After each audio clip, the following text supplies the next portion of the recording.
You're listening to Reading Fightin' Phillies Baseball on the Our Phillies Radio Network.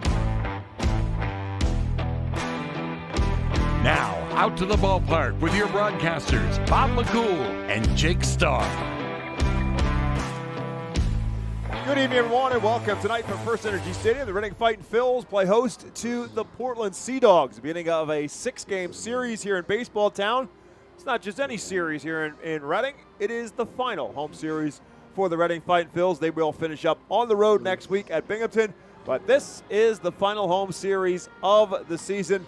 They will welcome the Portland Sea Dogs to town. Portland comes in at 28-29. The Fightins come in at 26-31. Alongside my broadcast partner, Jake Starr. My name is Bob McCool. Jake, a week ago tonight, we started the series talking, the last series, talking about the fact that the Phils had a chance to make a move in the Eastern League standings and a chance, if they could take care of business against New Hampshire, they could move up in the standings since they were only 2 games back. Well, they did not do that as New Hampshire took 5 out of 6 from the Fightins.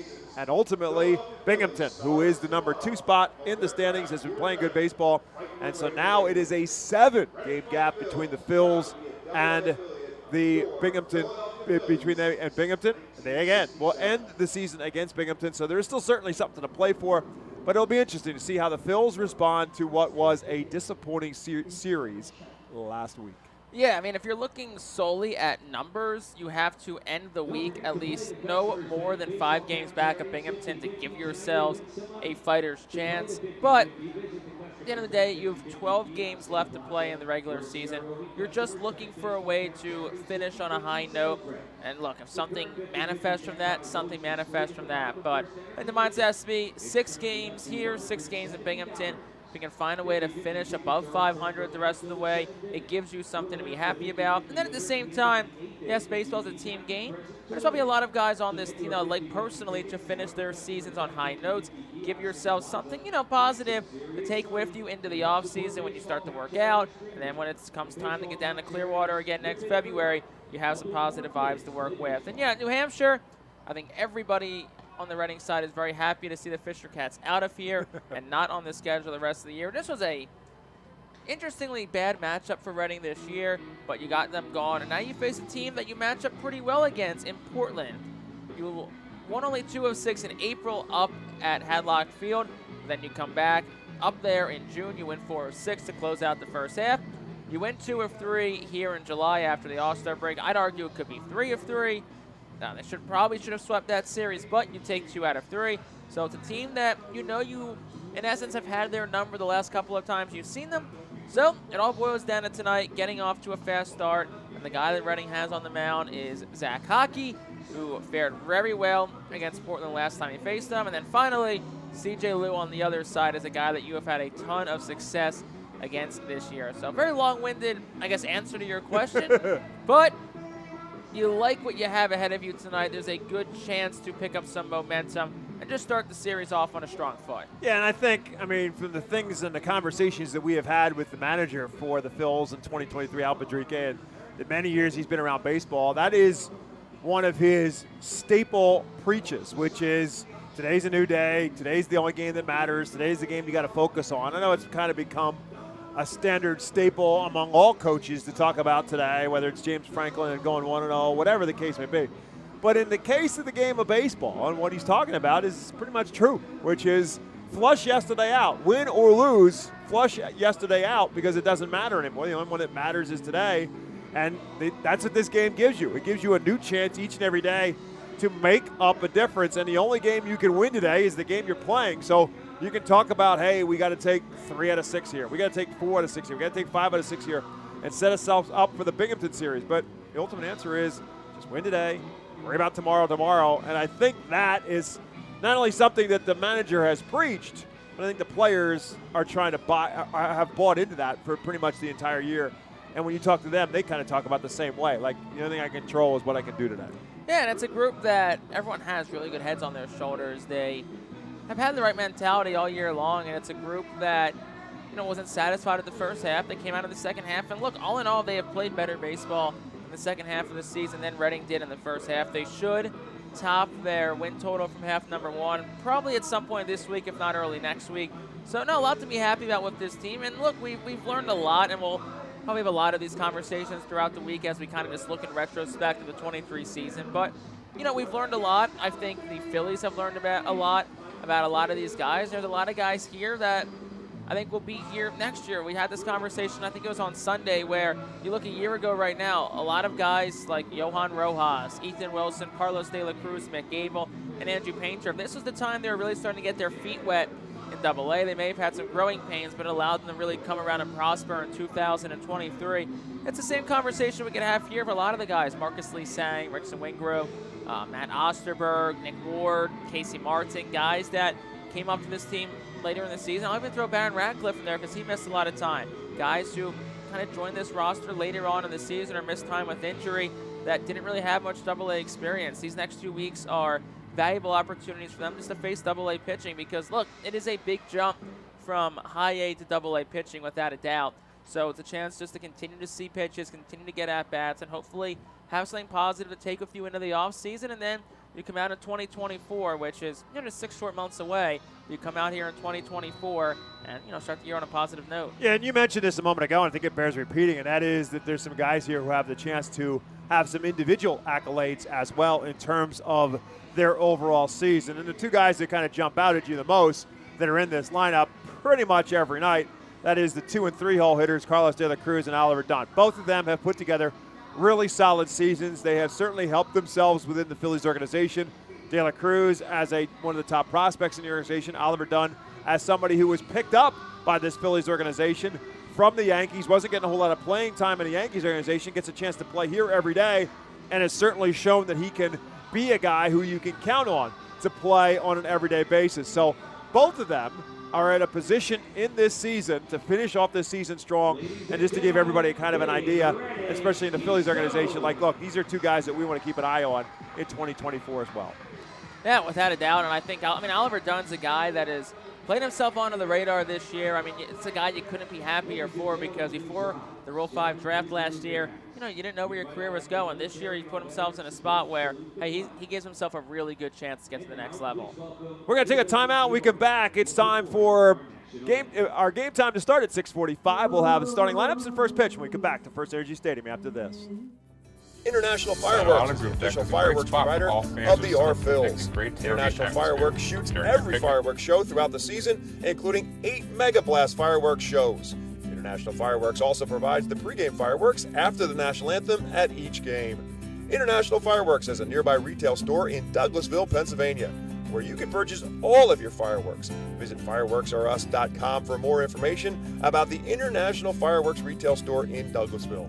Thanks again to International Fireworks, the official fireworks provider of the R-Phils.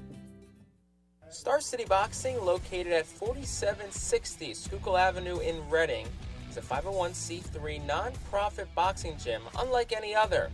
Our goal is not only to help you be fit, but to be the best outlet for our youth and community. We welcome anyone who wants to improve their way of life, be fit, and box competitively or non-competitively. We work with you to reach your goals in and out of the gym. Stop in and meet our stars today. Check us out and follow us on Facebook, Instagram, and Twitter for upcoming events and happenings. And visit our website today at starcityboxing.org for more information on how to join, volunteer with our youth, or support our efforts in the community.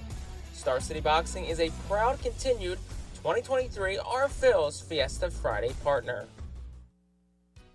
The Penn State Health St. Joseph's 67 Club is the original hospitality area at FirstEnergy Stadium. Conveniently located along the third base side, the 67 Club gives you a front row seat to all the action at the hot corner.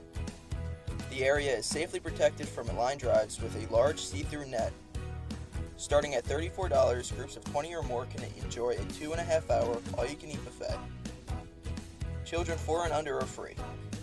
Visit rphils.com or call us at 610-370-BALL to reserve your group outing today. Good evening, everyone, and welcome back to FirstEnergy Stadium. Game time about to get started as the Portland Sea Dogs and the Reading Fightin' Phils do after one another. Game one of this 6-game series. Portland again at 28-29. Reading is at 26-31. Alongside my broadcast partner, Jake Starr, my name is Bob McCool. Sit back and enjoy Reading Fightin Phil's baseball from Baseball Town on another sun-splashed evening here in Reading. Our Golden Oaks Landscaping starting lineup for the visiting Sea Dogs. A couple of new dogs in the lineup today, including the leadoff man, Roman Anthony, just called up from High A Greenville. We'll talk about him and his transportation colleague of the day, Kyle Teal, who will bat a little bit later in the lineup. So it'll be Roman Anthony who'll lead off, and he'll be in center field. Nick York bats second. Chase Meredith will bat third.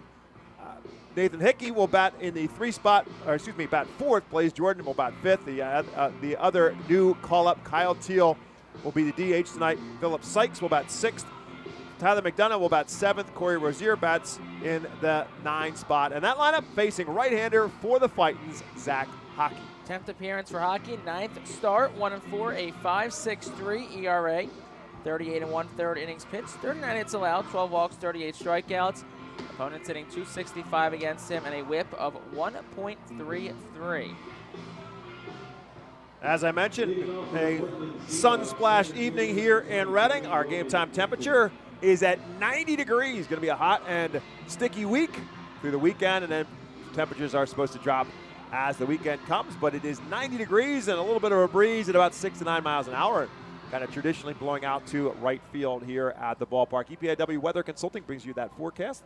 They're a source for public and private forecasts in Pennsylvania, New Jersey, Delaware, and northern and eastern Maryland. Zach Hockey and his first pitch to Roman Anthony is over for a called strike. Again, Roman Anthony, just 19 years of age, called up today from Greenville, where in 54 games at High A, he hit .294 with 12 home runs and 38 RBIs. And swings at the second pitch, and he's quickly in the hole. No balls and 2 strikes. Well, that's what you like to see from Zach Hockey, attacking early. It's Anthony's first double-A at-bat. I'm sure there's some jitters, without a doubt. I mean, anytime you advance a level, probably always a sense of excitement, maybe a little bit of nervousness. So if you're Hockey, take advantage of that. Just attack right away. 0-2 pitch from him is a breaking ball that's a bit low. It's 1-2. The defense behind Zach Hockey, Ethan Wilson is in left. Marcus Lee Sang is in center. Carlos Del Cruz is in right. Rickson Wingrove is at first base. Pedro Martinez at second. Casey Martin at short. Nick Ward at third. And Herbert Eisner is behind the plate. Swing and a miss. And that will do it for Roman Anthony. His first double-A at bat is a strikeout. And that's 1 down here in the first. Good start from Zach Hockey, who the one time he's faced Portland this year, he was really strong. Back on Sunday, July 16th, 5 innings, 2 hits, 5 strikeouts, did not allow an earned run. So he was masterful against the Sea Dogs lineup. We'll see if they can get a similar performance tonight. That'll bring up Nick York. York been with his Portland team all season long. He swings and misses at the first pitch. One of the higher-rated prospects in the Boston Red Sox organization. Beginning of the season, he was ranked as the number 3 prospect. That's dropped a little bit in this season, but he's hitting at .275. He's quickly behind in the count. No balls and 2 strikes. So Zach Hockey has come out throwing strikes. Strikes out the first batter, and he's ahead of Nick York. No balls and 2 strikes. York also with 13 home runs and 61 RBIs on the season. The 0-2 pitch from Hockey. It's outside, tries to get him a chase, and York lays off. York played in a Major League Baseball Futures game representing the Red Sox. Game that Mick Abel also pitched in and started in. 1-2 pitch. Foul down the first base line as Nick York stays alive. York just 21 years of age. First round draft pick of the Red Sox back in 2020. Scouts believe that he'll hit to develop a little bit of power, but he does have 13 home runs in the season, so that power is starting to come. There's a swing and a foul tip as York keeps himself alive as it fouls off and knocks the mask off of catcher Herbert Eisner. As York stays alive, 1 ball and 2 strikes. Yeah, York and Marcelo Meyer were kind of that middle infield duo for Portland most of the year. Meyer's been banged up for a little bit now. A very exciting prospect. So, hope you get to see him this week or at some point this season before it's over for Portland. 1-2 pitch, spins him off the plate. It's 2-2. And then add in the guy in the on-deck circle, Chase Mydroth, all part of a young infield tandem in the Red Sox organization. 2 balls and 2 strikes now to Nick York. That one's into dirt. Now all of a sudden, after getting ahead 0-2, the count is now 3-2 to York. They tried to go fastball in and work off speed off of that. Now you got a 3-2 count here. Well, the fastball for Hockey's looked good so far tonight. It's had some pop. So I like to see him kind of just attack the hitter here. 3-2 pitch. Fouled away as York continues to stay alive. Hockey with an arsenal that includes a fastball, slider, and change. Fastball is about 93 to 95, but there's some good movement on it that scouts like the most of his 3 pitches. And again, 3 balls and 2 strikes. And that one's outside. Great at bat by Nick York. Started 0-2, works himself on base on balls. And that will bring up the aforementioned Chase Mydroth. Mydroth, one of the top prospects in the Yankees organization as well, beginning this season as the number 19 prospect. He was a 4th-round pick of the Red Sox in 2022. So, out of the University of San Diego, and he takes the first pitch over the outside corner for a strike. Mydroth on the season, 246 with 6 home runs and 40 RBIs. Portland coming off a series at home against Somerset. Somerset winning 4 of the 6 in that series. That one's way outside. It's now 1 ball and 1 strike. Pitch count up to 15 for Zach Hockey. This is a situation where you'd love to get a ground ball double play. And Reading's been turning double plays at a high clip. They turned 8 last week. That was most in the league across the last 7 days. Hockey takes a look over at first, comes with his pitch. Another swing and a miss from Mydroth, and now he's ahead 1 ball and 2 strikes. That series against Somerset, Portland actually won the last 2. Somerset won the first 4 games of that series, and then the Sea Dogs won the Saturday and Sunday game. Here's one fouled away as Mydroth stays alive. Count remains 1 ball and 2 strikes. Good sized lead for Nick York at first base. Has not given any indication that he is off and running or thinking about running, but taking a good sized lead nonetheless. York 12 for 17 in stolen bases this year. Pitch to the plate, tried to check and foul tipped it. Ends up back to the backstop. And so the count stays alive 1-2. So like Nick York did ahead of him, Chase Mydroth keeping himself alive by fouling off some pitches. Allowed York to work a walk. It stays 1-2 now to Mydroth.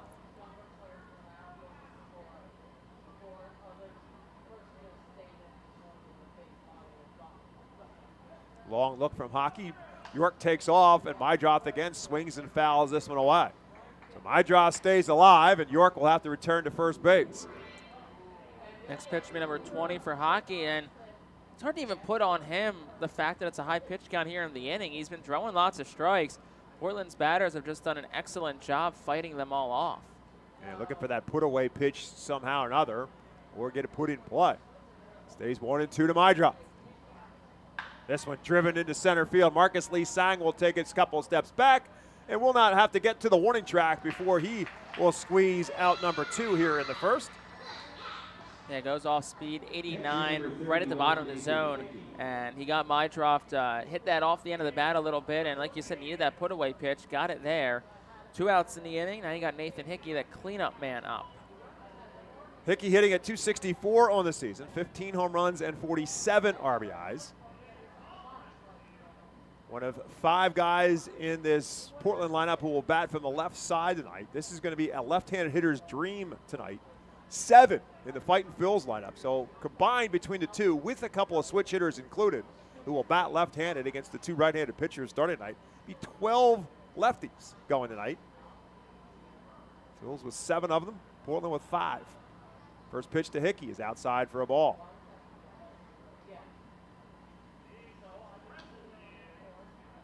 Hickey coming off a 3 for 20 series in Somerset. Did have a home run and 3 RBIs in that series.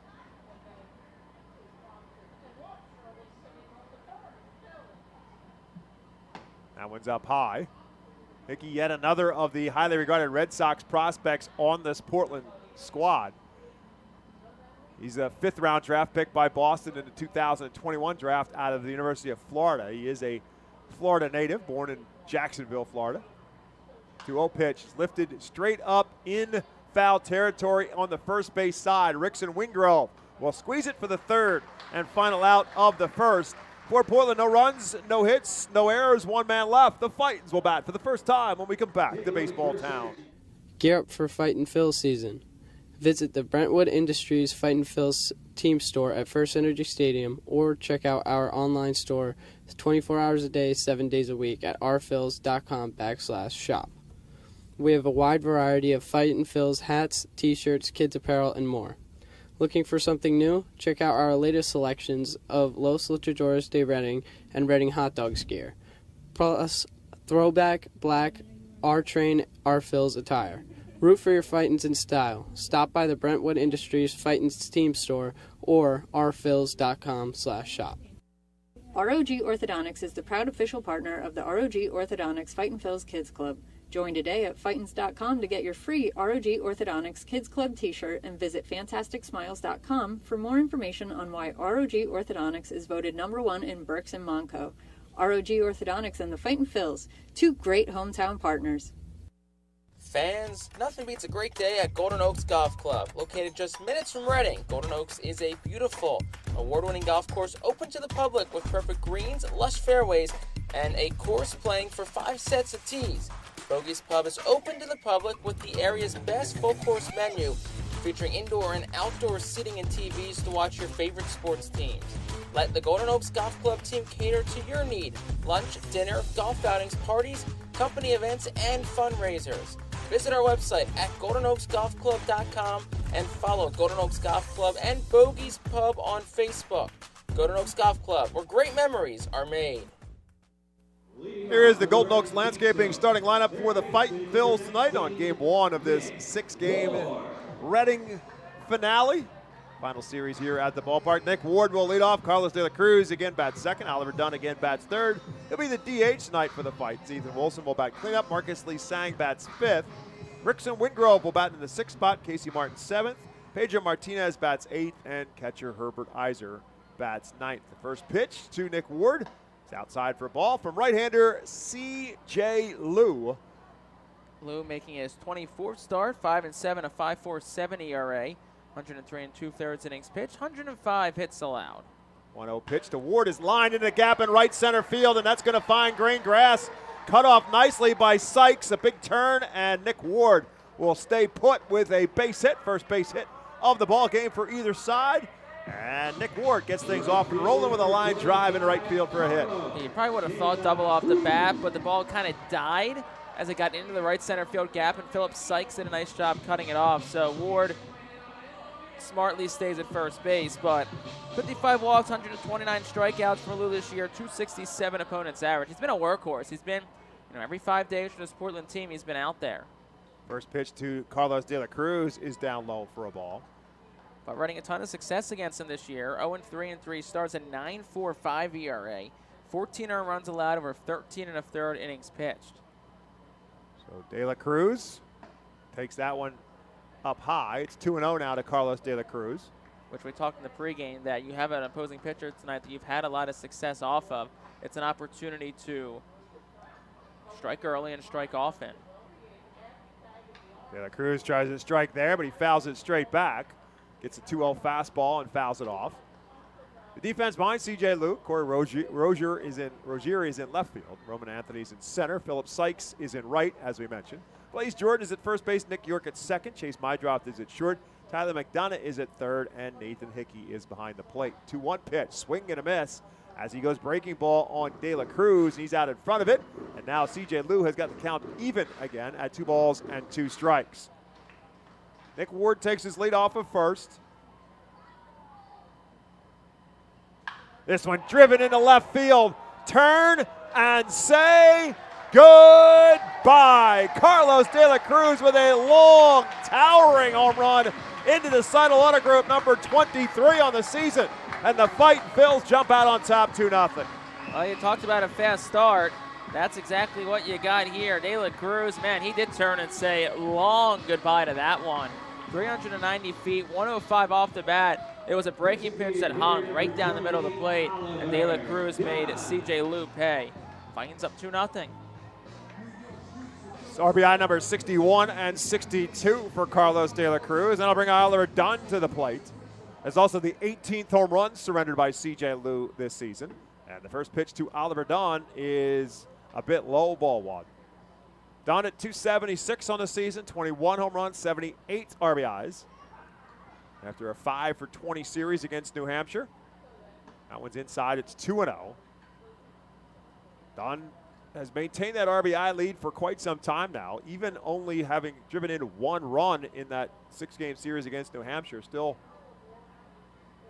among the league leaders in RBIs with 78. As he takes that one right there for a called strike, it's 2 balls and 1 strike. Yeah, he's the active leader. He's tied with Hunter Goodman from Hartford, but Hunter Goodman now is a member of the Colorado Rockies, so 1 more RBI would give him the outright possession of anybody in the league this year. That one is low, and it's 3-1 now to Dunn. Hitters count here, so why not right now? No time like the present. And he has not let Carlos De La Cruz get all that comfortable with that home run lead. And that's up high for ball 4. So Oliver Dunn works a walk. Still nobody out here in the first. And that will bring Ethan Wilson to the plate. So instead of taking outright possession of first place in RBI, Oliver Dunn just ties Jason Dominguez for first place in walks this year. Now Jason Dominguez won't catch him either. So also the active leader in walks, and if he gets 1 more this season, he'll pass Dominguez. So if you want to beat Oliver Dunn, you got to go to the major leagues. Is that what you're telling me? Hunter Goodman's going to Colorado. Jason Dominguez is going to the Yankees. It's good competition to have. And it just tells you how good of a year Oliver Dunn has had. And we talked in the pregame, I think he's put himself on a lot of radars, a lot of maps, whether it be in the Phillies organization or somewhere else. Oliver Dunn's a guy that a year like this is going to give him an opportunity at some point down the road, and I think pretty soon. Right. I mean, he didn't get a chance to play regularly last year playing for Somerset, the Yankees organization, but he's obviously gotten a chance to play regularly here in Reading, and he has made the most of it. As Ethan Wilson now stands in. Dunn takes his lead off of first, and that's lined into the left field and falling for a base hit. C.J. Rozier closed in like he was going to get it to try to at least deke the runners, but Oliver Dunn was halfway. That's a base hit. Still nobody out here in the first, 2 on. And I'll bring Marcus Lee Sang to the plate. Bullpen remains quiet for Portland, and that last pitch was a fastball, and it's pretty much a center cut gets. And Lou's made a decent amount of mistakes tonight, and Reading's offense has certainly made him pay. Lou, fastball, change, slider, and curve. As the first pitch to Marcus Lee Sang is outside for a ball. Sang only hitting at 189 since his call up to Jersey Shore. He's got 4 doubles, 2 home runs, 3 RBIs, 6 extra base hits. 3 of them were in the series against New Hampshire. Let me correct myself. 4 of them were in the series against New Hampshire. He had 3 doubles and a home run. So of his 6 extra base hits, 3 of them came in that series. There's 4 for 15 in total. He's ahead now, 2 balls and no strikes. Oliver Dunn at second. He walked. Ethan Wilson at first. He singled. 2 runs already in. Nobody out here in the bottom of the first. 2-0 pitch. Tapped on the right side to York. He'll go to second for 1. The relay is not in time. Marcus Lee Sang safe at first. Dunn moves up to third now, first out of the inning. Yeah, good start from York. Mydroff, a little bit of a slower on the turn. Looked like he may have bobbled it. Just took him some extra time to get it out, and Lee Sang has wheels. So unless you had a good turn at second from Mydroff, you're not getting him. So, yeah, there's an out, but you move a guy to third, and you still only have 1 out here. And I'll bring Rickson Wingrove to the plate. Wingrove 1 for 8 since his call up from Jersey Shore. That came right before that New Hampshire series. The first pitch to the big left-hander is up high for a ball. You have to see the power that Rickson Wingrove possesses. He did hit 15 home runs in Jersey Shore. Haven't seen it in a game. Saw some of it batting practice, however, over the weekend. 1-0 pitch is on the inside corner for a called strike. Wingrove at 6'4", 260 pounds. Adds some bulk to what's a pretty big team to begin with. There's some big dudes in that Phil's dugout along the first base side for sure. 1 ball and 1 strike to Wingrove. Big swing, no contact. And he's now behind 1 ball and 2 strikes. Wingrove looking for his first extra base hit. Did get to pick up his first RBI in that New Hampshire series on a sacrifice fly. 1 ball and 2 strikes. Marcus Lee Sang takes off. They swing through the pitch. The throw down to second is high, and Marcus Lee Sang picks up the stolen base. Wingrove, however, goes down on strikes. That's 2 outs here in the inning. Yeah, look, they were just a straight steal for Lee Sang. Did not look like a double steal was drawn up. Dunn had no intentions of what it looked like taking off from third. And That brings Martin up with 2 outs and a couple of runs out there for him. And that's also Lee Sang, surprisingly, his first steal in a Reading uniform because he's a guy who possesses a lot of speed. So 2 on in scoring position now for, as Jake said, Casey Martin. And the first pitch to him is outside for a ball. Martin had a rough series against New Hampshire, just 1 for 15. As he stands in now with a chance to put some separation here in this first inning. Phil's with 2 runs in, 2 runners in scoring position right now.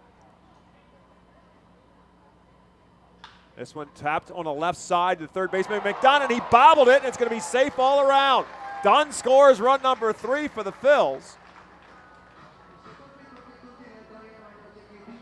I think it's safe to say it's going to be an E5 on McDonough, which would be his 10th error of the season. Just misplayed it. He just pulled the glove up a little bit too late, and Reading gets a roundabout unearned run off that, and you'll take it. I mean, look, when you're swinging the bat well, you're putting the ball in play, and that's something that they struggled with last week. We talked a lot of strikeouts against New Hampshire.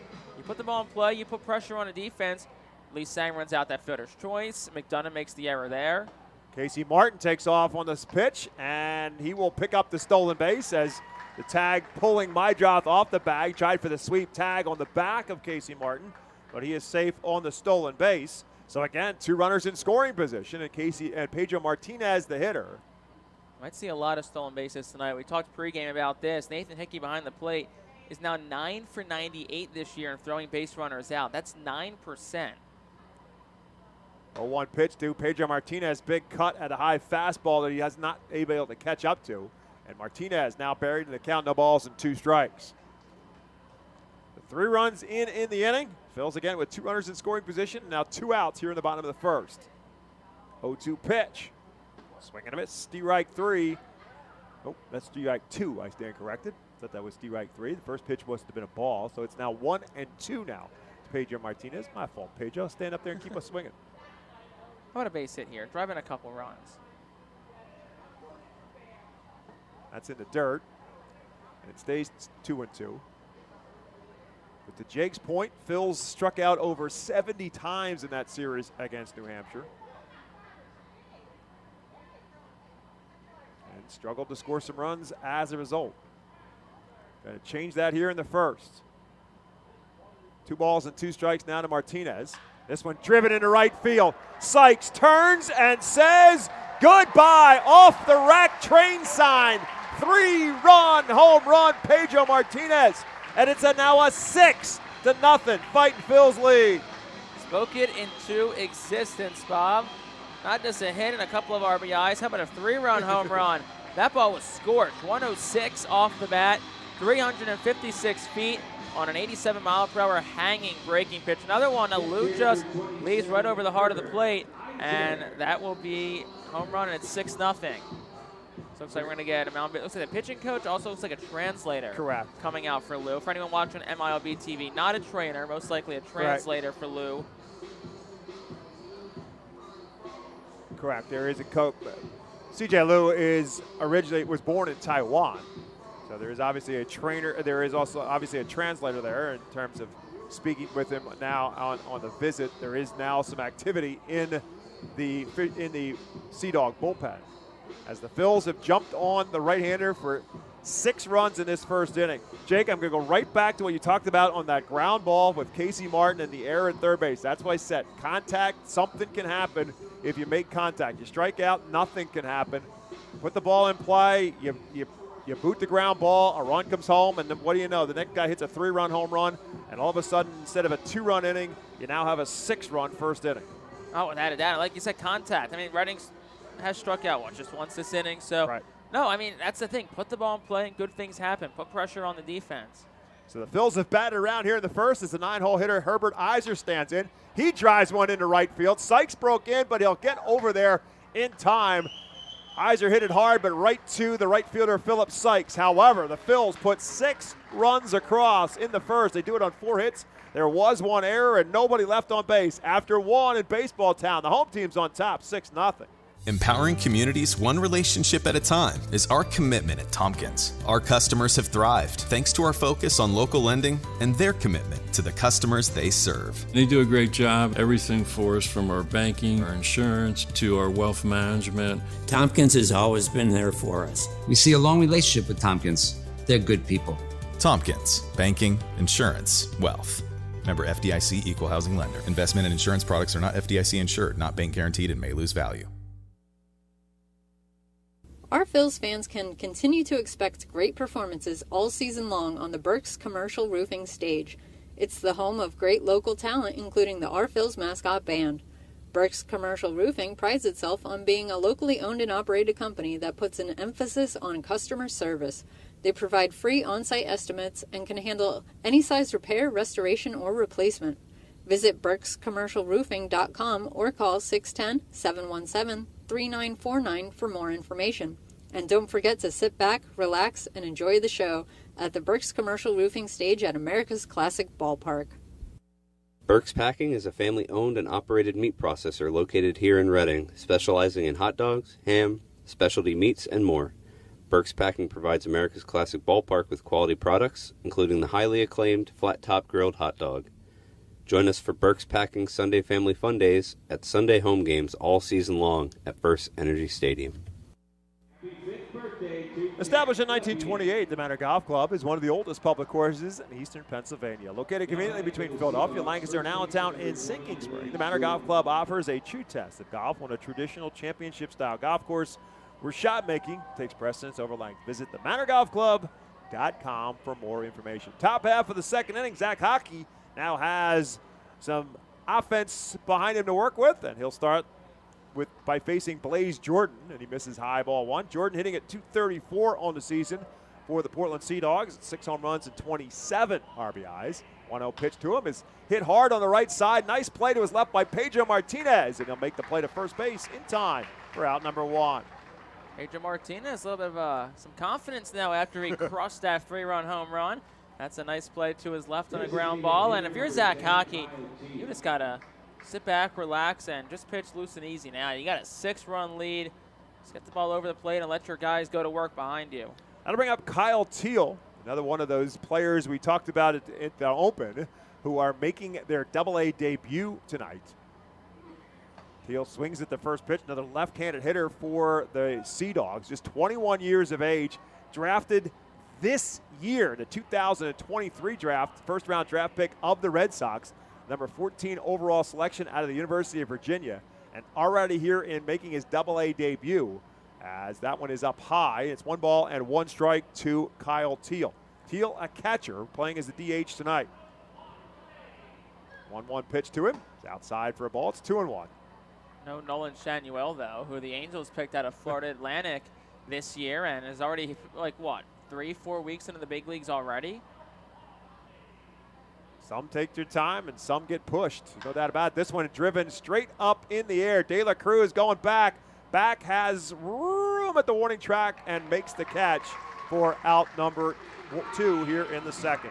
Yeah, you talked in the open, Bob. There is a breeze blowing out towards right field. So that's one of the ones that just got up high in the jet stream and carried, but not enough on it from Kyle Teal, and De La Cruz able to make the catch.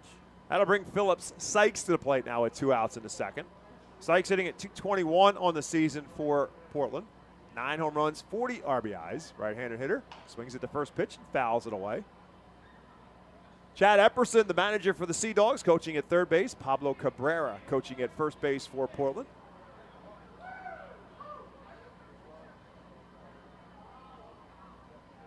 This one lifted down the first base line and fading foul. It's quickly no balls and 2 strikes to Sykes.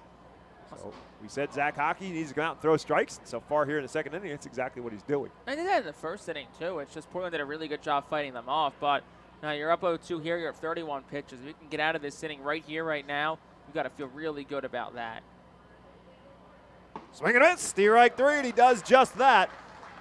Second strikeout for Zach Hockey. That's 3 down here in the second in order for the Sea Dogs. No runs, no hits, no errors, and none left. We'll head to the bottom of the second in baseball town with the Phils on top, 6-0. Cornwall Manor is an active senior living community on a 190-acre wooded campus in Cornwall, Lebanon County. The community offers independence and opportunities for wellness and fitness, as well as educational and musical programs and the peace of mind of having convenient health care on site. Cornwall Manor offers a range of residential choices from apartments to homes. Prospective residents are welcome to visit us for lunch and have a chance to learn more about the community. More information is available online at cornwallmanor.org. Cornwall Manor, celebrating 70 years of senior living. Star City Boxing, located at 4760 Schuylkill Avenue in Reading, is a 501c3 non-profit boxing gym unlike any other. Our goal is not only to help you be fit, but to be the best outlet for our youth and community. We welcome anyone who wants to improve their way of life, be fit, and box competitively or non-competitively. We work with you to reach your goals in and out of the gym. Stop in and meet our stars today. Check us out and follow us on Facebook, Instagram, and Twitter for upcoming events and happenings. And visit our website today at starcityboxing.org for more information on how to join, volunteer with our youth, or support our efforts in the community. Star City Boxing is a proud continued 2023 Our Phil's Fiesta Friday partner. The Reading Fightin' Phillies are proud to partner with Berks County Mental Health and Disabilities Program. Together, we are striking out the stigma in order to raise community awareness about mental illness and suicide prevention with 3 simple words. Are you okay? The help is to begin a conversation to show Berks County that we care. Suicide hurts and affects everyone, but help is here. We will work together to help raise awareness about suicide and identify what we can do as a community to prevent it. People in need of assistance and support should call. We head to the bottom half of the second inning, presented to you by Cornwall Manor, a unique and charming community nestled on a 190-acre wooded campus with many walking trails, including the Lebanon County Rail Trail. The Phillies will start the second inning just like they started the first, with Nick Ward leading off. He drives the first pitch to center field. Roman Anthony goes back in a triangle and straightaway center field has room and makes the catch. Phil's batted around in the first inning, scoring 6. Nick Ward started with a single. This time he starts it with a fly ball to center field for out number 1. Yeah, Ward gave it a good charge, and it was another one. 92-mile-an-hour fastball right down the heart of the plate. So Lou's leaving pitches up, and Redding's getting to them. That one just for Ward, unfortunately, just a little bit under it. That'll bring Carlos De La Cruz to the plate, who got the scoring started with a 2-run home run his last time up. And the first pitch from Lou this time is what looked like the slider that misses outside. De La Cruz with his 23rd home run of the season. RBIs number 61 and 62 his first time up. This one's low in the dirt. It's now 1 ball and 1 strike to Carlos. Home run was also his Eastern League leading 128th base hit of the season. 1 ball, 1 strike. It's a big swing, no contact. Yeah, the power obviously is something that has been an addition for De La Cruz this year to get that power that the Phillies organization thought he could tap into. But I would tell you those 127 hits, leading the league in hits, is just as valuable, if not more so. There's a swing and a miss, and De La Cruz is retired on strikes. But I think it kind of attests to the consistency of Carlos De La Cruz as a hitter in 2023. Without a doubt. And I think, too, like, hitting more than 20 home runs in a season, and no matter what level you're at, like, that's impressive. Like, right. It's hard to hit 20, 25 home runs in a year. I think as Phillies fans, you get spoiled because you got so used to the Ryan Howard expecting 35, 40 from him and Utley every year. But, like, 20, 25 home runs, like, that's a lot. Like, that's hard to do. What De La Cruz, what Dunn's done, Wilson's at 17 approaching 20, like, that's not something that should go unnoticed. Like, that's a lot of home runs to hit, and that should do something for you as you move along. Oliver Dunn swings and fouls the first pitch straight back. Back with the second one that bounces up there. And to do that, Jake, and still hit 260, 265, 270 and better, like Dunn has done, like De La Cruz has done, like Wilson. Wilson's in around the mid-250s most of the year. But that's a different story. It's one thing to hit 25 home runs, but you're only hitting 210. But they're not. They're still maintaining a solid batting average as well, which is a testament to the fact that they can do more than just drive the ball out of the ballpark. About 40 home runs and 189. Or that. Right now it's 1 ball and 2 strikes to Oliver Dunn. Breaks his bat, ground ball up the middle, slow roller. Nick York backhands it, can't get anything on the throw at all. And Oliver Dunn is safe at first. The head of the bat is all the way out right now at second base. Almost went as far as the ball, but Right. it's back to the conversation we've been having tonight is you put balls in play, good things happen. I mean, Dunn didn't hit it hard, but he hits it to the soft spot on the defense and makes a tough play for second baseman Nick York, and really had no chance on that play. But the Kyle Schwarber argument's one that, I'm willing to have. It's like you look at his numbers. Yes, he's hitting 189, but he's getting on base at a 380 clip. His OPS is over 800-900, so it's like he's still an incredibly productive player. And for some reason, the Phillies are better when he's in the leadoff spot. Ethan Wilson now bats off speed pitch, and he's out in front of it. So Oliver Dunn with a base hit, 5th hit of the game for the Phils. Took 3 people to pick up all the shreds of that bat from Oliver Dunn. No balls and a strike now to Wilson. That's up high for a ball. Yeah, saw Tyler Henson grab a little remnant. Right. Hopefully no splinters Ray in the process. Ricker had to pick up the head of the bat that was sitting at second base, where Nick York right now was playing second base. That's where the head of the bat ended up. And then the bat boy had to pick up the handle at the plate. 1 ball, 1 strike to Wilson. Way up high, and it's 2-1. I know you have extra bats. You have a good handful with you at all times, but it's always going to be probably some sort of feeling of defeat when you break a bat. Especially if it's a hot bat, especially if you've been hitting with it. Or if it's when you've been swinging for a long time. Right. 2 balls and a strike. Big swing, no contact for Ethan Wilson. Or when you're growing up and paying $110 right, a pop and you break a bat, and it's right. like, Mom, Dad, we're got to go spend another $100. That's why the invention of aluminum bats. I mean, I've seen some aluminum ones break before. That's true. That has happened. It's now 2 balls and 2 strikes to Ethan Wilson with 2 outs here in the second inning. Dunn takes his lead off of first. Wilson fouls this one away. Phils did some base running in that first inning as well. Had a couple of stolen bases in the first. Right now, Oliver Dunn has not shown any indication of run with a 6-0 lead here in the second and 2 outs.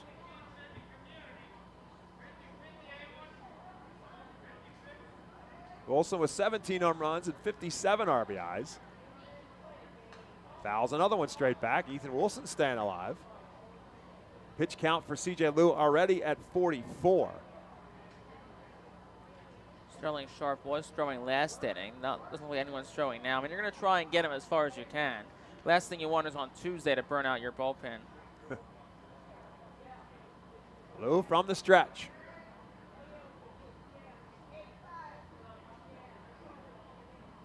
That's way up high. Now the count is full. So Dunn will be off now on the pitch with 2 outs.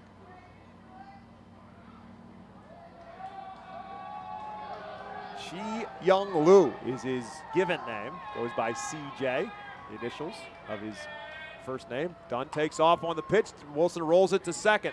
Nick York up with it. He'll flip it to first base in time. And the Phils go quietly here in the second. No runs, 1 hit, no errors, and 1 left. 2 complete in baseball town.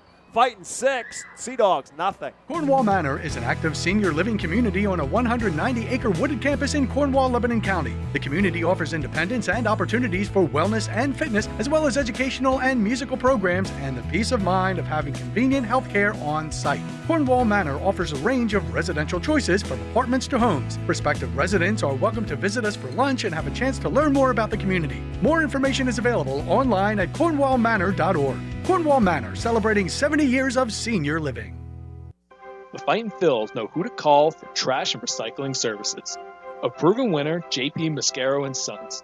The industry leader for over 50 years. Trust the familiar Mascaro Blue Elephant to provide dependable, quality service for your home or business. That's JP Mascaro & Sons, one of the top companies in its industry. Trash and recycling services for home, business, and industry. We are hiring and have open positions in Berks County.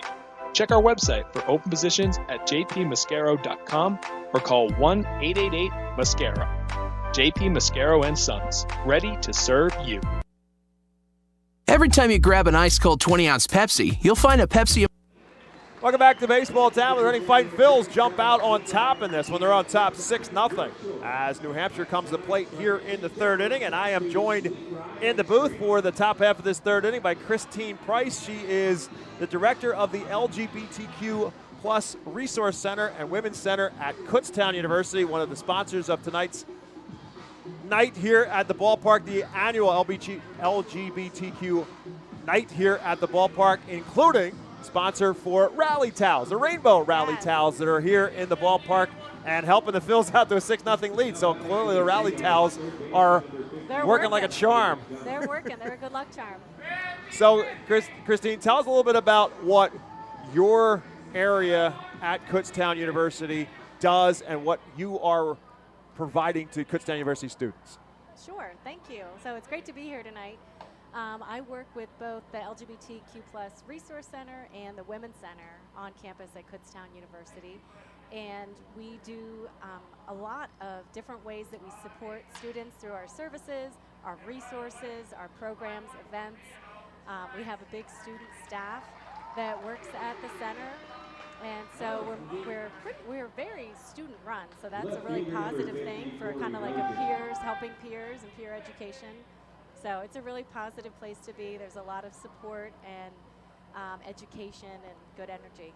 Yeah, it's obviously it's a spot at a very crucial time in a young person's life, in a student's life, to be at that age, 18 to 22 years of age. Or there's no matter what the situation might be in your life, whatever you might think in your life, you have more questions than you have answers, to be sure. They may think they know everything, but they probably don't.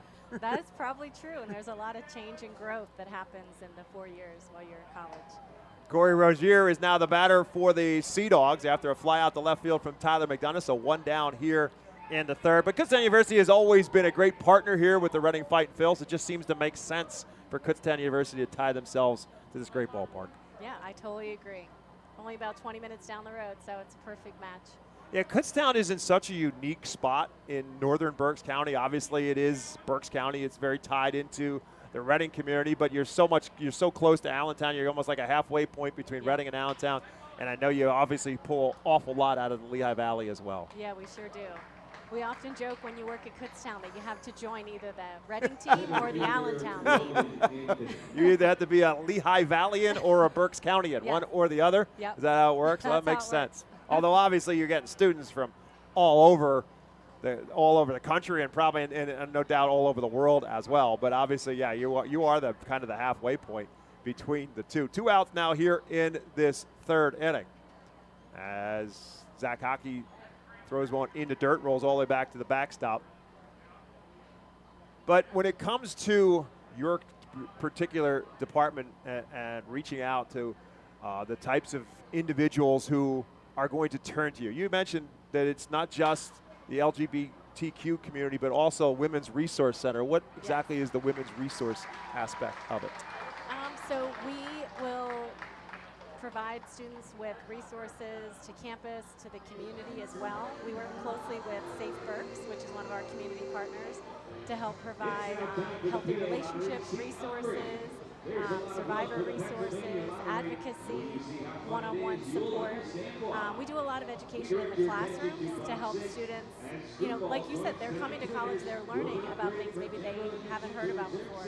So just learning about setting boundaries, learning about what are signs of unhealthy relationships before they, are in a relationship, or then a situation where they would need more resources and support. But we do a lot more than that. I think that's sometimes what a women's center on a college campus is known for. But we do a lot of empowerment with our students. We do a lot of education. We work closely with the Feminist Club on campus, the Feminist Majority Leadership Alliance. We're tied really closely with It's On Us, which is a national campaign to stop sexual assault. And we work closely with the faculty and staff all around campus. Greek life, athletics, the multicultural center. Lots of things going on at Kutztown University. Christine Price, thank you very much for not only being here with us, but also Kutztown University's support with the Reading Fightin' Phils. Thanks for spending some time with us here in Baseball Town, and thank you for being a sponsor with the Rally Towels and everything else going on here tonight. We're going to take a break. We come back. The Fightin' Phils to the plate. They're on top, 6-0.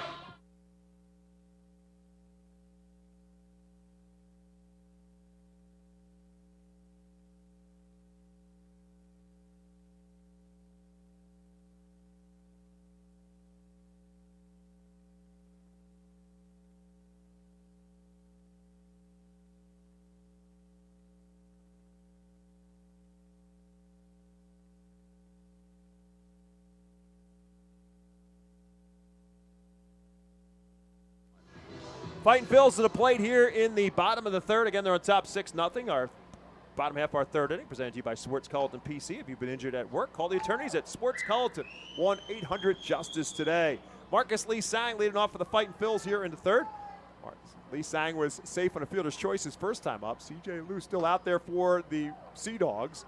Gets the first pitch over to Marcus Lee Sang and then misses the second up high. So 1 ball and 1 strike to left-hand hitting Marcus Lee Sang, leading off the third for the Fightins. 1-1 pitch, big swing, no contact, off-speed pitch that Marcus Lee Sang is way out in front of. Now he'll call time at the plate. 6 runs on 5 hits for the Fightins. No runs so far, nothing doing offensively for the Sea Dogs through the first 3 innings. Rickson Wingrove on deck with Casey Martin to follow as the pitch is way outside to Marcus Lee Sang. 1 ball and 2 strikes. Sang stole a base and came around to score as part of that 6-run first inning for the Fightins. That's way outside again. It's now a full count. Al Padrique, the manager for the Fightin' Phillies, coaching the third base box. Ray Ricker coaching at first base. Phillies playing as the Reading Keystones on a throwback Tuesday night here at the ballpark. 3-2 pitch, and again the off-speed pitch that Marcus Lee Sang cannot time up. Strikeout number 3 for C.J. Liu, and out number 1 here in the third. 52 pitches now for C.J. Liu. And at this point, if you're Portland, bullpen's quiet, you're going to push him to, again, 85, 90, even more pitches the rest of the way, unless Reading puts up another big crooked number. But if he can keep Reading's bats quiet, then kind of push him as far as you can get, because like we said, you don't want to burn through your bullpen in the first game of the series. That will bring up Wingrove, who struck out his first time up. He was actually the second out in that big inning for the Phils. First pitch to Rickson Wingrove is a ball. Big swing, no contact. The pitch up high, went outside the strike zone to chase that pitch, and it's now 1-1 to Wingrove.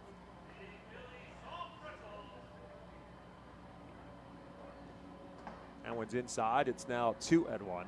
You add the 6'4", 260-pound Wingrove to a roster that already has 6'9" Carlos De La Cruz. You've got Baron Radcliffe, who's 6'4" and about 235. You got Jalen Ortiz in that dugout. Am I missing anybody else who could be a pulling guard? I mean, we had Taylor Lehman, but he was probably more of a tight end type build. Right. But Taylor Lehman could have been a great Matthew Kroon was a big guy too, Yeah. not big as in muscular. Right. 2 balls and a strike now to Wingrove. 3 balls and a strike, and that's up high for a ball. So Wingrove works a walk. Second walk surrendered by C.J. Liu.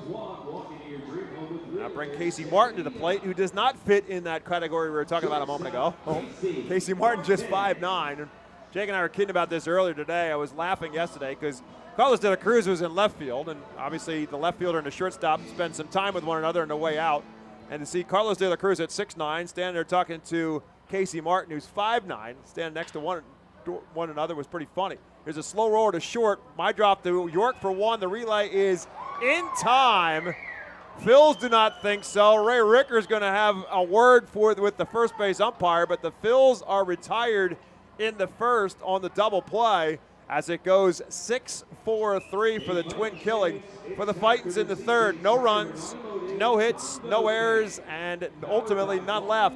3 complete. It's 6-0 Reading on top. Nursing home neglect is a serious problem. If you or a loved one has suffered from bed sores obtained in a nursing home or a fall down in a nursing home resulting in a fracture, our friends at Swartz Culleton can help.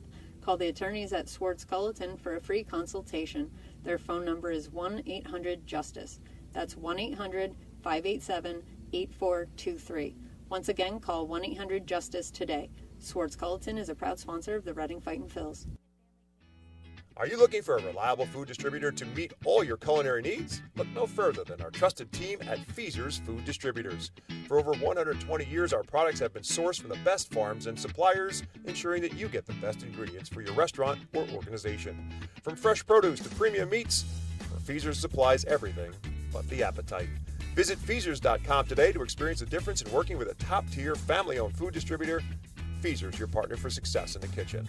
Looking for a fast and hassle-free way to get your snacks and non-perishable groceries? Look no further than FeasersDirect.com. With just a few clicks, discover the convenience of having your culinary essentials ready for a pickup at our headquarters in Harrisburg.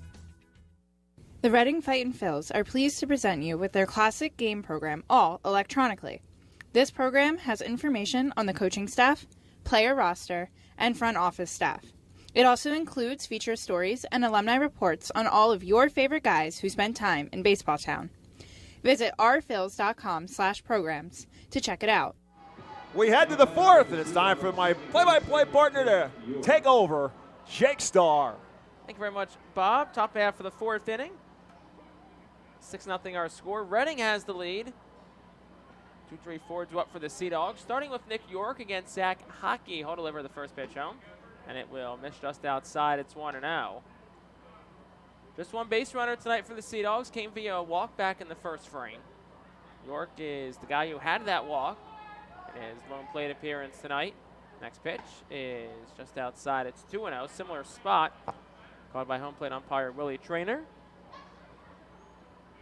Matt Blackborough at first, Denver Dangerfield at third. Matt Blackborough, I think, our Phils are not happy with his call last inning. York will swing and foul it back. It's 2-1.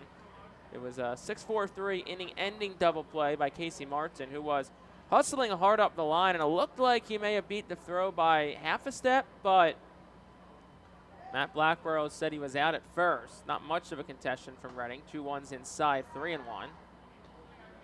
6-0 ball game probably helps that cause. Reading 6 runs in the first. Pair of zeros in the second and third, but Zach Hockey has really settled in it nicely here. 3-1. Swung on and lifted back foul. The count goes full to Nick York. That foul ball is brought to you by American Barber and Beauty Academy. York, 275 hitter this year, 13 home runs, 61 RBI. The next pitch is on the outside corner, called strike 3. Third strikeout tonight for Zach Hockey, out number 1 of the inning, and that'll bring Chase Mydroff to the plate. I like what you've seen from Zach Hockey. It might seem easy because you're pitching with a 6-0 lead, but you got some good bats on this Sea Dog lineup, some highly regarded prospects in the Red Sox organization, and so far Zach Hockey's looked pretty solid. First pitch to Chase Mydroff misses outside. It's 1-0. We're struggling in the first inning just to try to get that third pitch. I mean, Nick York worked him for a while with some foul balls and eventually worked a walk and eventually got Chase Mydroff to fly out after hitting a bunch of foul balls. 1-0 is down below the knees. It's 2-0. But he has consistently worked ahead, and he has gotten hitters with a lot of soft contact. 47 pitches tonight for Zach Hockey. Here's number 48. Swung on and hit softly on the ground towards third. It'll go foul where Chad Epperson will scoop it with a bare hand and he'll point at a fan, single out a fan, and then he will toss it to them. I wonder if it was a guy in a Sea Dogs uniform. I don't want to say uniform, but maybe a Red Sox or Sea Dogs shirt. Next pitch is at the knees for a strike. It's 2-2 to Mydroff. Well, that fan then went and paid it forward and handed it to someone else. So unless maybe he was pointing at the young fan. Maybe the guy caught it for the young fan. Generous guy in a green shirt wearing a gray and black cap. Down the third base line of the 67 club. 2 balls, 2 strikes, and an out. Hockey will fire. Swung on and knuckled foul towards the Arphils dugout, 2-2. But as I was mentioning about Hockey, this again, you think, well, he's pitching with a 6-0 lead. All you got to do is throw strikes. Well, yeah, if you're just throwing strikes for guys who want to hit, I mean, you run the danger of getting hit around if all you're going to do is just throw strikes. You still have to make your pitches. 2-2 the count. Hockey deals. That's it on the hands. Lifted foul right side. But I will say with Hockey, and I don't know if you feel the same way, but the fastball feels like it has some extra pop on it tonight. Yeah. Not saying he's throwing it harder than usual, but it feels like it's hitting that catcher's mitt of Herbert Iser, more pop than usual. Yeah, his fastball is not going to overpower anybody at 93 to 95. 2-2's outside. And mostly tonight it's been 95, 95 and a half, touch 96. But if you look at what the scouts say about Zach Hockey, they rate his fastball as a plus pitch, even though it's not 98 on the radar gun. So it must have some very good movement on it. And obviously tonight is one of those nights. 3-2 just misses off the outer edge of the plate. That'll be the second walk issued by Zach Hockey. It's a 1-out base runner for Portland for Nathan Hickey, also their first base runner since the top of the first inning.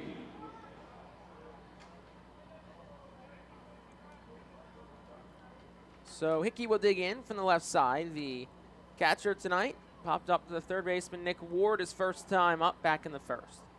Reading looking to twist two here. Hockey works in the stretch, as he does with or without runners on. And the first pitch will just miss outside 1-0. Hockey pitching a Hickey here, which is not necessarily a play-by-play guy's best friend. Hockey to Hickey. Spelled completely differently, but only really you change one letter in terms of the sound. 1-0. That's in there for a strike 1-1. Hockey spelled H-A-A-K-E. Hickey H-I-C-K-E-Y. So hockey not spelled like hockey puck. It's spelled completely different. Just pronounced that way. Ball and a strike.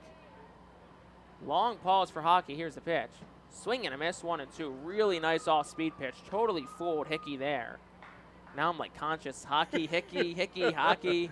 I planted an You evil put the seed right in your my brain. mind. Ball and 2 strikes with an out here. Reading would love a double play ball. Hockey's ready at the belt and deals. Swinging a ground ball towards second. Martinez has second for 1. Throw to first. Why not? How about a 4-6-3 inning-ending double play? And that'll retire the side in the 4th. No runs, no hits, no errors, none left for the Sea Dogs. We're through 3.5. Running up 6-0 here on the Phillies Radio Network.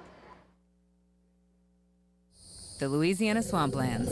Out here, you're either lunch or you're enjoying it. Make sure you end up on top with the all-powerful lineup of Kia SUVs, like the Telluride, Sportage, and Sorento, equipped with available all-wheel drive, higher ground clearance, and the interior capacity to bring everything you need, so you'll always remain more than a gator's length ahead. Visit your local Kia dealer today to find your next adventure in our ever-capable lineup of SUVs. Kia, movement that inspires.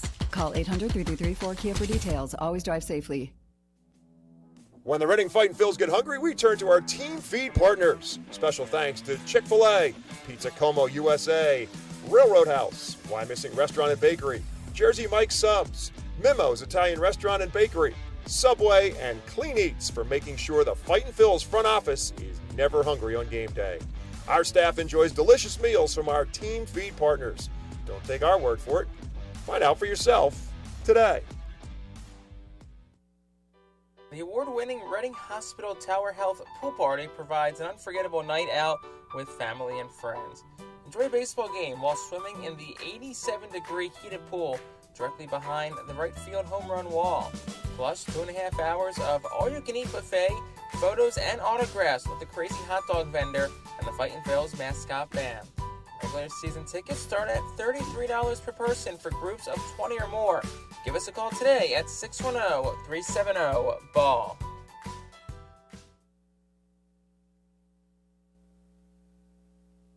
Now batting for the Keystone, second baseman, Pedro Martinez. Bottom half of the 4th inning, it's a 6-0 ball game. Reading leads 8-9-1 due up for the Fightin' Phils against C.J. Liu, who's back out for inning number 4 of work. And Pedro Martinez having himself a dandy night so far. First pitch to him, outside for a ball. It's 1-0. Martinez's last time up hit a 3-run home run, and he ended the last inning by starting a very nice 4-6-3 double play at second base. Also made a nice play earlier at second as well. 1-0. He'll score a bunt. He'll pull back, and it's over for a strike. It's 1-1. Home run for Martinez was his 4th of the year. First since August the 3rd at Hartford. Second against Portland this year. The 1-1's bounced. It's 2-1. He hit one well over 400 feet at Hadlock Field back in April over the tall right field fence at Hadlock. Also did it from the left side as well against the Sea Dogs. 2 balls and a strike. Lou will fire home. Big swing and a miss from Martinez out in front of an 85-mile-per-hour off-speed pitch. Martinez will step out and call for time. Willie Traynor, the home plate umpire and crew chief tonight, will grant it to Martinez, who's in his first season within the Phillies organization. Bats from the left side, the switch hitter does. Lou, the righty, deals the 2-2. That one's lifted in the air well, out towards left, slicing down the line. Rozier goes over, and it is down, and it's just the left of the chalk down the line foul. Denver Dangerfield on it at third. And Pedro Martinez came inches away from at least a double, if not more. Yeah, it would be interesting to see how that ball bounced and whether it bounced anywhere near Rozier, because it was going to bounce away from him as a left-hander. Off the left-handed bat of Martinez, it was slicing away from him. It was foul by inches, and it goes down into that bullpen and can carry him in a number of different ways, and Martinez can run. So 2 balls, 2 strikes again to Pedro Martinez. The pitch from Lou. That's outside, 3-2. Only 12 games left, but Martinez swinging a good bat the last couple. If he can get hot down the stretch here, it certainly adds another exciting element to this Phillies offense. Here's the 3-2. Swinging a miss, struck him out. Lou pulled the string, and Martinez swings over it. 4th strikeout tonight for C.J. Lou, and that'll bring the catcher Herbert Iser to the plate. Herbert's had some tough luck of late. He's really been hitting the ball hard, but he's now 1 for 8 in this series, including the last time up. He hit a line drive, but it was right at the right fielder, Phillips Sykes. He's done that a couple of times in this series. Iser's a guy who's had very limited playing time this year, but he certainly made the most of it. First pitch upstairs for a ball that's 1-0. He said he flew out to right his last time up, and a ball that he hit on the screws, but Phillips Sykes made a nice play on it. 1-0 pitch. Outside for a ball, 2-0.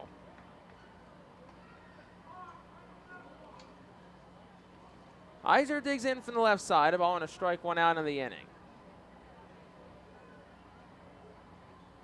Next pitch is swung on and missed. It's strike 2. Excuse me, it's a ball, 2-1.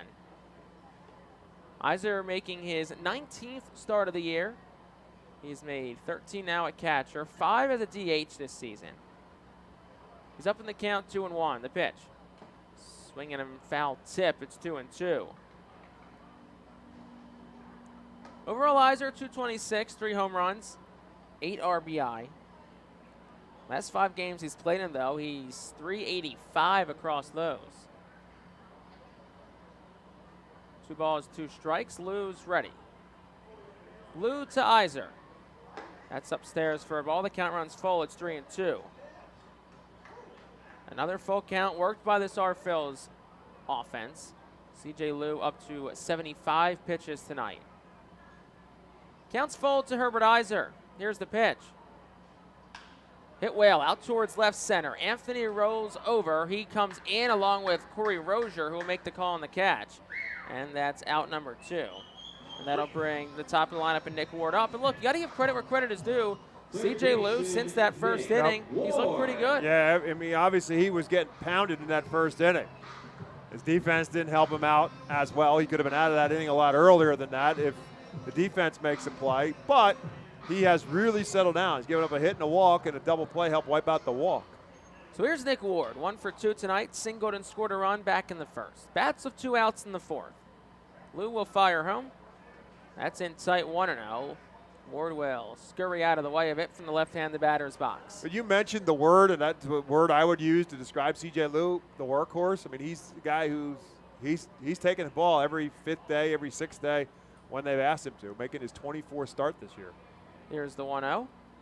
That's in tight again, similar spot, 2-0 to Nick Ward. We've just seen so many pitchers over the course of this season. It doesn't matter what level you're watching baseball at. The pitchers getting shut down, pitchers taking an extra day's rest, a couple extra days rest. He's taking the ball. 2-0. Outside 3-0. And on the flip side, Zach Hockey as well. Redding kind of, I wouldn't say jumbled up their rotation this week. The really only change was Hockey pitched last Thursday. Now he pitches on Tuesday. So shorter rest for him, and it feels like that decision certainly paid off. 2-0. Ward will take down. It's 3-1, excuse me. And the reason why they do that is because they want to give Mick Abel an extra day. And that's a perfect example of the way baseball is being done now. There's certain pitches where they're trying to get them an extra day's rest. 3-1, line drive, left center field. It's down for a base hit. Over to cut it off, the left fielder Rozier. Big turnaround first for Nick Ward. He'll retreat back to first, and he's 2 for 3 tonight, a couple of singles. Yeah, it's got to feel good for Nick Ward. Again, we've talked so much about him, and we've talked to him. A local kid, and been scuffing a little bit since his call for Jersey Shore. He's had a couple of good nights, but he hasn't consistently hit the ball the way he would like to. But a couple of line drives tonight and a couple of hits makes the feel a whole lot better. Here's Carlos De La Cruz, who's 1 for 2 tonight. 2 outs in the bottom of the 4th. Reading at 6-0 lead. Lou works from the stretch and deals home. First pitch is outside. It's 1-0. I think the other thing for Nick Ward is to be back up in that leadoff spot. I think he really likes being in that spot. He's, because of his scuffles a little bit here in Reading, they've tried to drop him down the order a couple times. 1-0. Upstairs 2-0. And it feels like Ward is most comfortable in that leadoff spot. His guy's got some speed, 4 stolen bases as well. I have to take a look at the splits maybe tomorrow on what Ward's hitting since joining Reading in the 1 hole versus other spots in the lineup. De La Cruz takes outside. It's 3-0. Oliver Dunn awaits on deck for the R-Phils. 2 outs in the 4th. It also looks like there is once again action in the Portland bullpen. Get you a name here momentarily. 3-0. De La Cruz taken all the way. It is 3-1. Cody Scroggins is up and throwing for the Sea Dogs. 26-year-old from Oklahoma. 3-1. Swung on, fouled straight back. It's 3-2. De La Cruz right on that fastball. Just fouled it straight back to this backstop.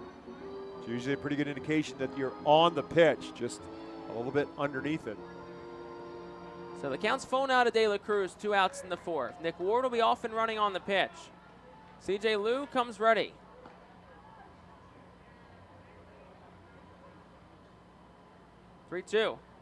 That's down low. Splits the wickets of the catcher.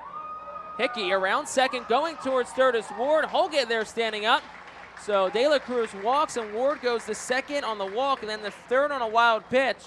And that's going to put runners on the corners here to Oliver Dunn.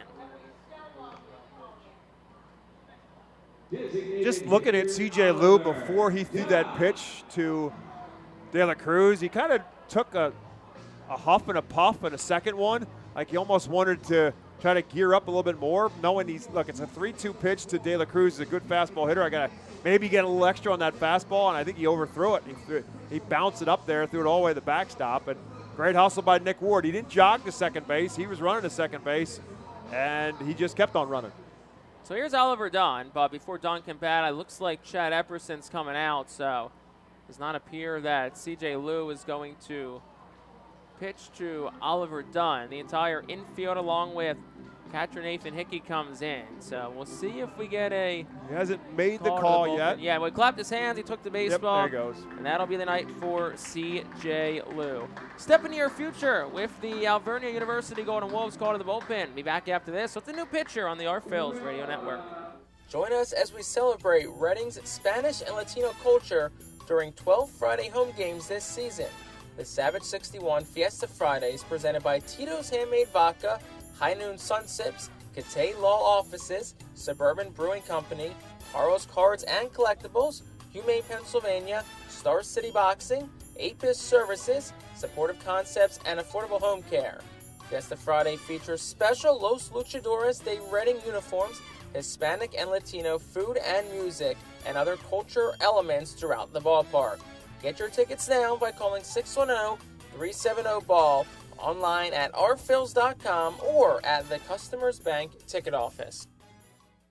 To honor the 275th anniversary of Reading, the R-Phils will play as the Reading Keystones on Thursdays and select Tuesdays in 2023. Tuesdays are brought to you by Coatesville VA Medical Center. Join us for 11 Keystone Throwback Thursdays, thanks to Burke's Career and Technology Center, H&F Heating and Cooling, and Rip It Baseball Town Charities batting cages. Come celebrate the 275th anniversary of Reading and enjoy some great baseball on Throwback Thursdays in 2023. Get your tickets now by calling 610-370-BALL, online at rphils.com or at the Customers Bank ticket office. Step into your future with the Alvernia University Golden Wolves call to the bullpen, brought to you by Alvernia University. New pitcher in for CJ Liu, it's Cody Scroggins. Scroggins is making his third appearance with Portland, inning in the third pitch, 4 hits, 4 earned runs allowed, 2 home runs, 2 walks, 2 strikeouts. Opponents in just very limited action, hitting .500 off of him. And I'll inherit runners on first and third, 2 outs in the bottom of the 4th, with the Sea Dogs trailing Reading 6-0. Oliver Dunn will dig in from the left side. Reading looking for more here in the 4th. Scroggins will fire home. Hit well, center field, but Roman Anthony starts in, drifts back, and he'll make the catch. And that'll retire the side in the 4th. Well, just took one pitch for Scroggins to get out of a jam. No runs in the inning for Reading. They had a hit. There were no errors, and 2 left. We'll go to the 5th. Vegetable race time. Reading up 6-0. We'll see who wins the veggie race after this on the Our Phil's Radio Network. Join us as we celebrate Reading's Spanish and Latino culture during 12 Friday home games this season. The Savage 61 Fiesta Fridays presented by Tito's Handmade Vodka, High Noon Sun Sips, Catay Law Offices, Suburban Brewing Company, Carl's Cards and Collectibles, Humane Pennsylvania, Star City Boxing, 8-Piss Services, Supportive Concepts, and Affordable Home Care. Fiesta Friday features special Los Luchadores de Reading uniforms, Hispanic and Latino food and music, and other culture elements throughout the ballpark. Get your tickets now by calling 610-370-BALL, online at ourphils.com or at the Customers Bank ticket office.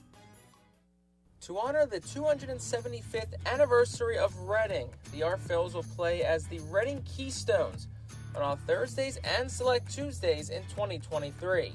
Tuesdays are brought to you by Coatesville VA Medical Center.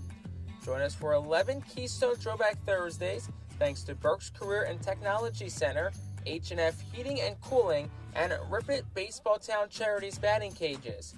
Come celebrate the 275th anniversary of Reading and enjoy some great baseball on Throwback Thursdays in 2023.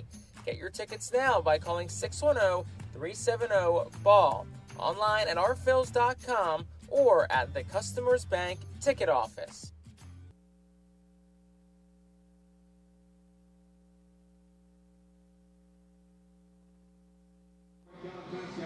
Well, the dynasty continues for Carrot this year. It looked like it was win number 27 this year.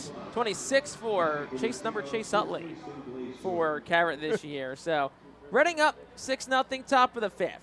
Blaze Jordan leads off 5-6-7 due up against Zach Hockey. His first pitch is over for a strike. It's 0-1. Hockey at 58 pitches. Season highs 5 innings pitched for Hockey.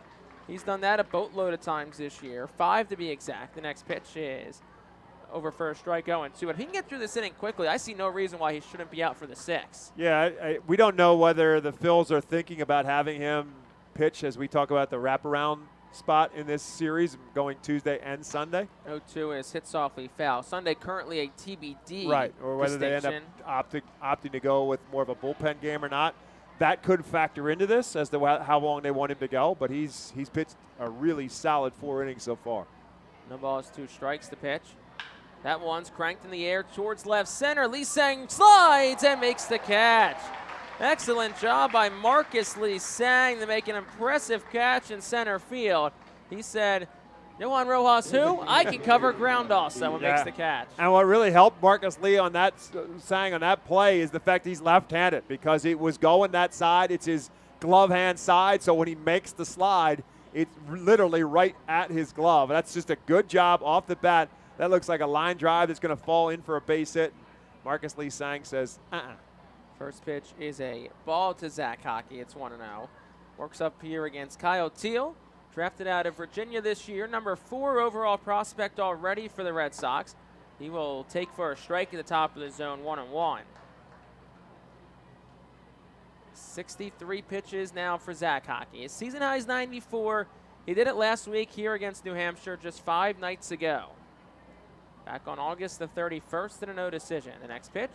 Inside, it's 2-0. But at the same time, yes, you think about the wraparound on Sunday. Maybe he's a viable option. But I think at the same time, if you have an opportunity to not burn your bullpen on the first game of the series like Portland has to, I think you take that too.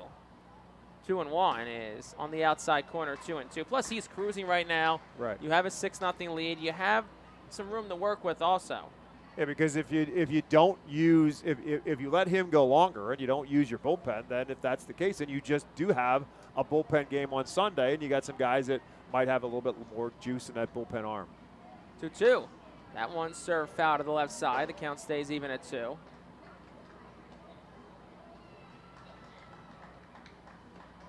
So 2 balls and 2 strikes to Teal, who flew out to right.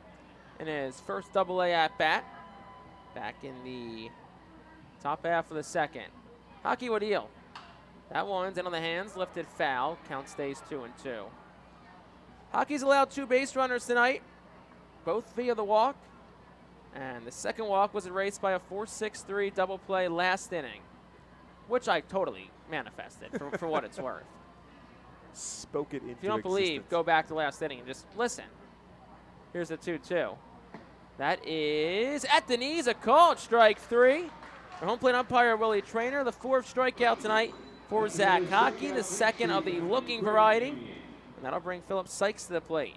Yeah, Kyle Teal wasn't very happy with it, but that pitch was right there, especially with 2 strikes. I mean, that's not even a really, I mean, it's a borderline strike, I guess, by definition, but it's not really that much of a borderline strike. The it's a pretty good definition pitch. of a great spot. Right. It's a low pitch, but it's not. Philip Sykes right swings there. and misses 0-1. Probably above his kneecaps. Hockey's also faced just 1 above the minimum so far. Sykes is 0 for 1 tonight. He struck out swinging last time up, back in the second. The next pitch is upstairs, trying to check his swing as Sykes. They'll appeal to first, and first base umpire Matt Blackborough will say no swing. So it's 1 ball and 1 strike to Philip Sykes. Here's the pitch. That's bounced 2-1. 71 pitches now for Zach Hockey. So your best case scenario of thought here is you get him through the 6, which would also match a career high for Zach Hockey. Here's a 2-1. On the outside corner, 2-2. And the spots of the fastball has been excellent tonight, too. I mean, that one, perfect spot on the outer quadrant, outer third of the plate. And now it's 2 balls, 2 strikes to Philip Sykes here in the 5th. Here's the pitch. Swung on, foul straight back. It stays 2-2. Yeah, and the only 2 guys, he's only walked the 2. And the 2 that he's walked, York and Mydrop, they're both kind of veteran hitters. They've been with Portland all year long, so they've been around the league all year long. They just fouled pitches off and kind of worked the count to the point where they eventually got a walk. 2 balls, 2 strikes. Hockey ready at the belt. Here's the pitch. That's a hot shot towards second. Awkward hot for Martinez. He stays with it to his left, makes the play, and he throws to first, and it's in time. For the 4th straight inning, 3 up, 3 down, go the Sea Dogs. We're halfway home from Baseball Town. 6-0 our score. Reading on the Our Phil's Radio Network. For top flight local jobs, go with who you know. JP Mascaro & Sons are a leading waste removal company. To meet today's employment and service demands, Mascaro is upgrading its already highly competitive employee wage and benefit package for drivers, collection crew helpers, and other positions. Call 888-MASCARO, M-A-S-C-A-R-O, for details. Work for an established local family business committed to its employees. Again, call 888-MASCARO today or apply online at www.jpmascaro.com. Cornwall Manor is an active senior living community on a 190-acre wooded campus in Cornwall, Lebanon County. The community offers independence and opportunities for wellness and fitness, as well as educational and musical programs, and the peace of mind of having convenient health care on site. Cornwall Manor offers a range of residential choices from apartments to homes. Prospective residents are welcome to visit us for lunch and have a chance to learn more about the community. More information is available online at cornwallmanor.org. Cornwall Manor, celebrating 70 years of senior living. ROG Orthodontics is the proud official partner of the ROG Orthodontics Fightin Phil's Kids Club. Join today at Fightins.com to get your free ROG Orthodontics Kids Club t-shirt and visit FantasticSmiles.com for more information on why ROG Orthodontics is voted #1 in Berks and Monco. ROG Orthodontics and the Fightin Phils, 2 great hometown partners.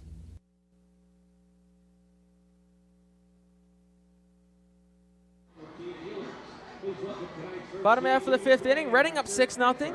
Cody Scroggins returns to the mound for his first full inning of work. He threw 1 pitch last inning, and he'll face the middle third of the Our Phil's lineup, starting with Ethan Wilson, who's 1 for 2 on the night so far. Singled in the first, grounded out the second in the second. Scroggins in relief of C.J. Liu, who went 3 2/3. First pitch home. Outside corner 0-1. C.J. Liu, 3 2/3 innings pitched, 6 hits, 6 runs, just 2 of them earned. Walked 3, struck out 4.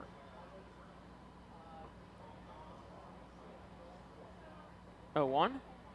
That one's hit well towards right, but it died at the last second. Phillips Sykes is in, and he'll make the catch. That's out number one. May have been off the end of the bat there to Ethan Wilson. Absolutely. It's an off-speed pitch, and he just got it out in front of it a little bit, hit it off the end of the bat. That'll bring Marcus Lee Sang to the plate for the Fightin' Phils here in the bottom half of the fifth inning. Lee Sang's 0 for 2 tonight. Fielder's choice and a strikeout, Reading a 6-0 lead in the fifth. Pitch from Scroggins misses outside, 1-0. Jake Starr, Bob McCool. Thanks for joining us tonight here on the Reading Fightin' Phils radio network. Just 5 more home games left after tonight. 1-0.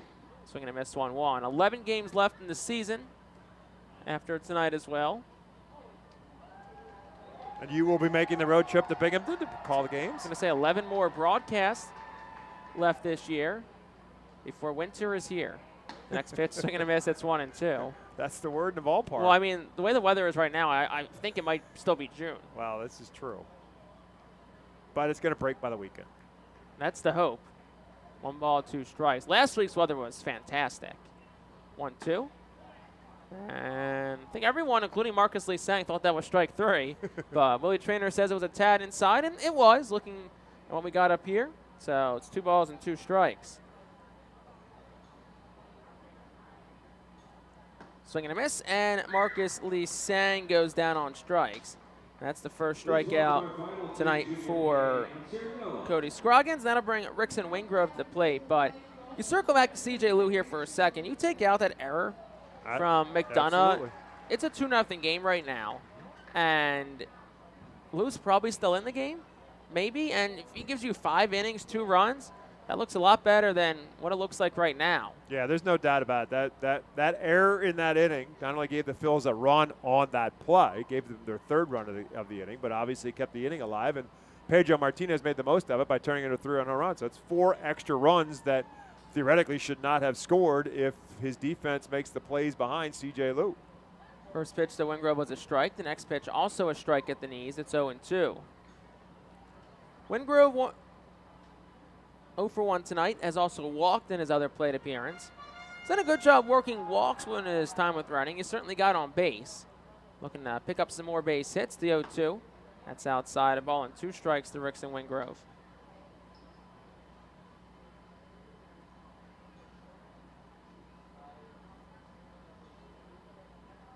That's from the left side, 1-2. 2 outs in the bottom of the 5th. Reading a 6-0 lead. The pitch, that one's poked foul left side, and was a hot shot off the bat, but it looks like everyone over in the 67 club is A-OK. Yeah, to say that was off the end of the bat of Wingrove would be an understatement. That was literally, and I mean literally, barely touched the bat, but got it right off the end of it. It was a hot shot into the stands.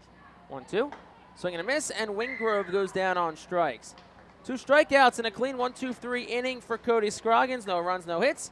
None left for the Fightin'. We'll go to the 6-0 our score. Reading on the Art Phils Radio Network. Cornwall Manor is an active senior living community on a 190-acre wooded campus in Cornwall, Lebanon County. The community offers independence and opportunities for wellness and fitness, as well as educational and musical programs, and the peace of mind of having convenient health care on site. Cornwall Manor offers a range of residential choices from apartments to homes. Prospective residents are welcome to visit us for lunch and have a chance to learn more about the community. More information is available online at cornwallmanor.org. Cornwall Manor, celebrating 70 years of senior living. Our Phils fans can continue to expect great performances all season long on the Burke's Commercial Roofing stage. It's the home of great local talent, including the Our Phils mascot band. Burke's Commercial Roofing prides itself on being a locally owned and operated company that puts an emphasis on customer service. They provide free on-site estimates and can handle any size repair, restoration, or replacement.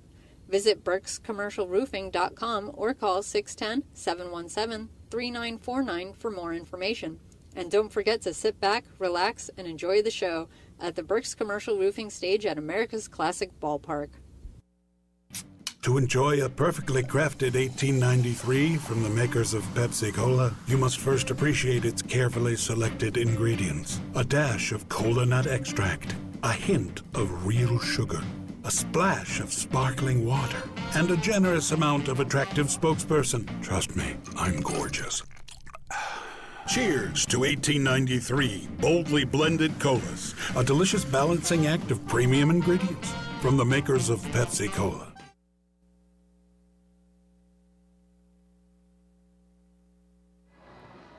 We go to the top of the 6th inning. 6-0 our score. The lead belongs to the Reading Fightin' Phils. They got 6 in the first. That's all they've needed so far. Zach Hockey's first pitch to Tyler McDonough. It's fouled straight back. It's 0-1. Zach Hockey's allowed just 2 base runners tonight. Both have been walks. I'll let you figure out the rest. 8-9-1 the order here for Portland. The next pitch is a jam shot that's lifted foul into the left field grandstand. It's 0-2. Hockey turning in perhaps his best outing in a Reading uniform in 2023. Probably one of the best outings of his professional career. This will be pitch number 78, and it's swung on. It's a softly hit ground ball towards the middle. Fielded by Martin. He'll throw to first. It's not in time. And that'll be the first base hit of the night for the Portland Sea Dogs. And it Can I blame that on you? On a seeing eye single, 40 miles per hour off the bat. That pretty much landed in no man's land. Well, I manifested a lot of things Yes, tonight. you did. You got a little greedy with that, and there goes the no-hitter. And of all things, I had this feeling that it was going to get broken up on a really weak hit, and that was a really weak hit. Little dribbler over the mound. Casey Martin did what he could, but he had no shot to get McDonough, who does have good wheels. That just shows how good that Zach Hockey's been tonight.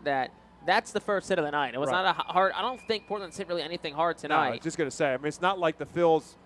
The only one that has been close to a hit that was a good defensive play was the first out of the last inning when Marcus Lee Sang took a base hit off the bat of Blaze Jordan. That was a line drive in the gap, and the defense took it away. But for the most part, they've been soft hit balls all night against Hockey. Pitch to Rozier, misses down for a ball. It's 1-0. Including the one that goes as a hit. Yeah, 40 miles per hour off the bat. How about that? Let's see if we can get another double play ball here. 1-0. That's outside. 2-0. Yeah, I think McDonough ran faster than the ball actually traveled off his bat. Saying he ran more than 40 miles per hour? He can fly. I think he's playing down there scored. quick. He can get down there quick. He's got 21 for 26 in steals this year. Exactly. 2-0. Swung on, fouled back, 2-1. Bullpen remains quiet for Reading, as Zach Hockey has just passed the 80-pitch threshold, that last offering. So probably, barring any trouble in this frame, but if he gets through this inning, probably his last inning is my guess. Yeah, you get 6 out of him. I think you've done well. I mean, pitch count, again, depending on how the rest of this inning goes. 2-1's fouled back, 2-2. I would think this would. I mean, I think Al Padrique and Brad Bergeson would be more than happy to say, nice job. Again, he's going to probably be 90+ pitches by the time this inning is over with. With nobody out here in the 6th. Season high 94 last week against New Hampshire. And Rozier will step out and call time. 2 balls, 2 strikes to Corey Rozier. He's 0 for 1 tonight. Rounded out to the second baseman, Pedro Martinez, his last time up.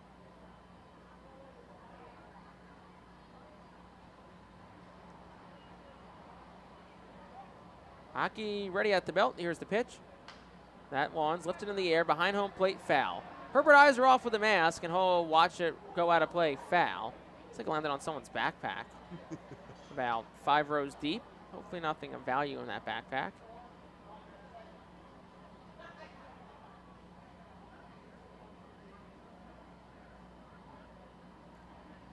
Tyler McDonough gets his lead off first. Sea Dogs trail 6-0 against Zach Hockey, who has been nothing short of excellent tonight.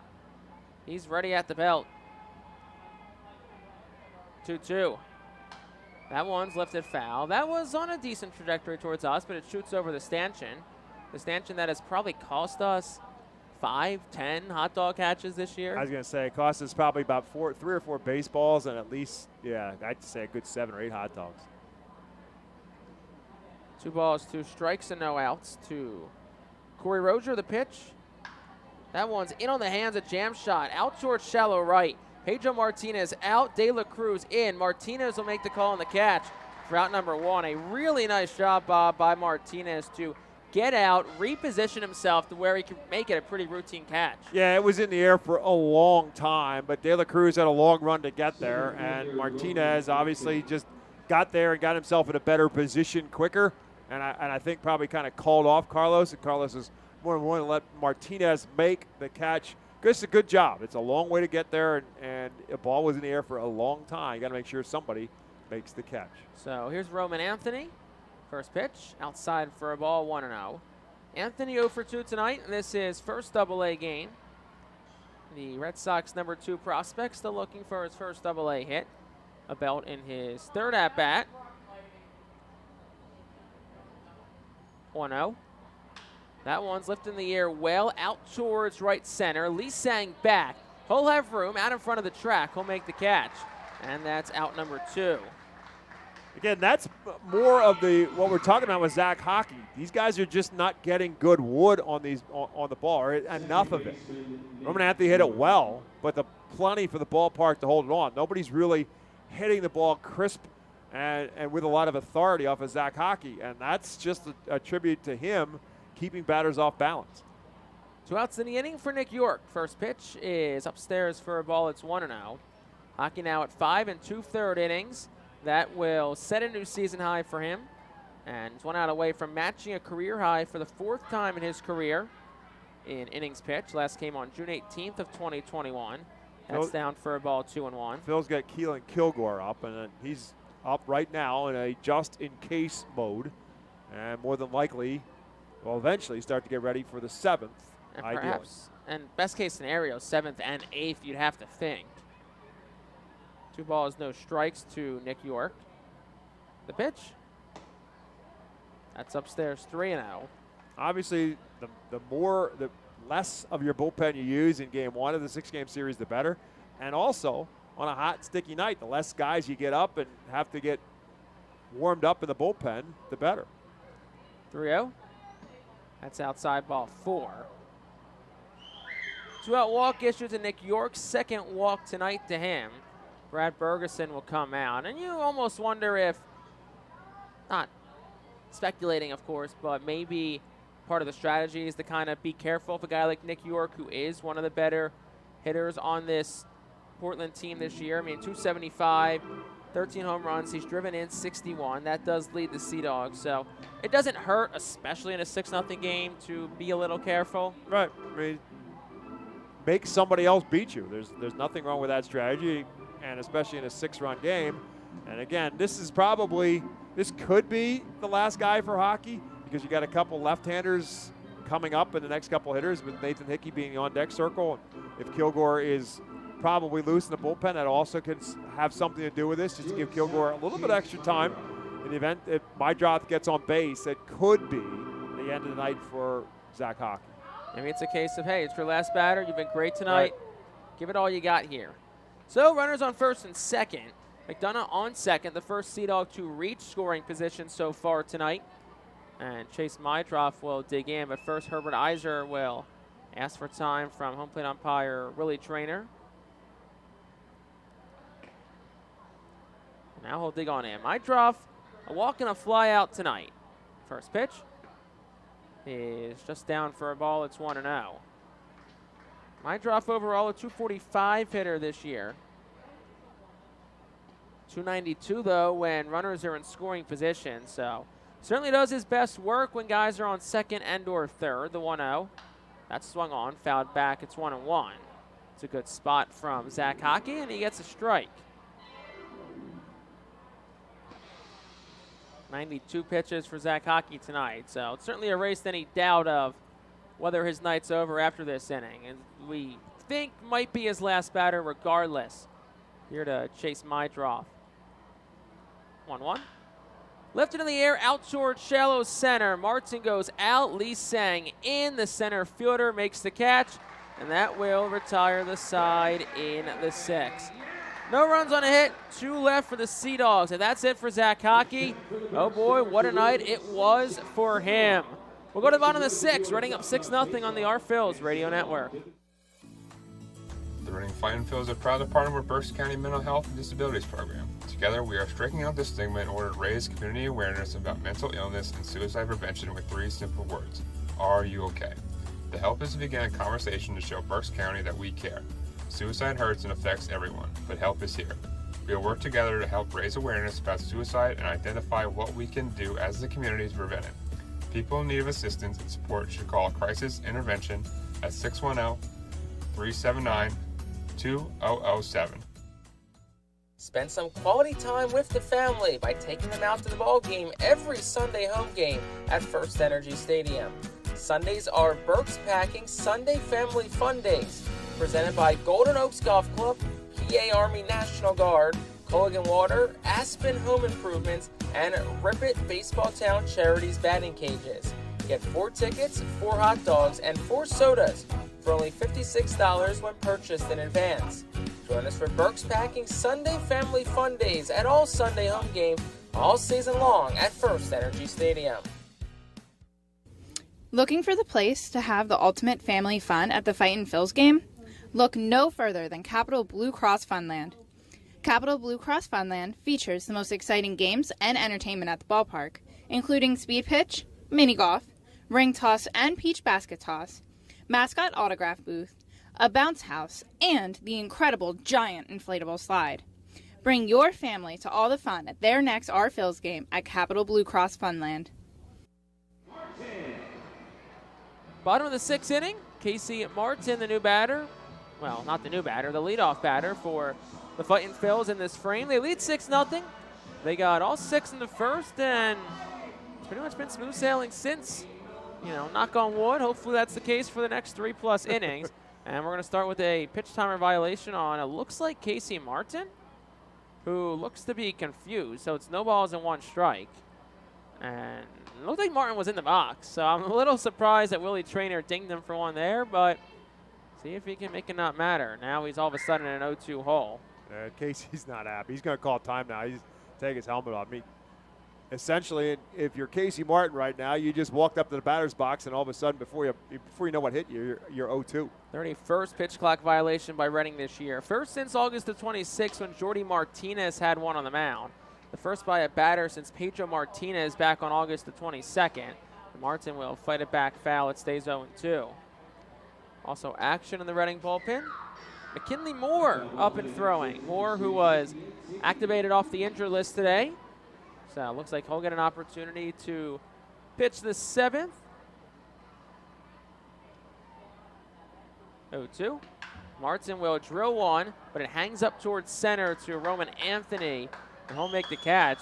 Good wood on it from Martin, 99.6 off the bat, but it goes right to Roman Anthony, who had Martin played perfectly, and now here comes Pedro Martinez.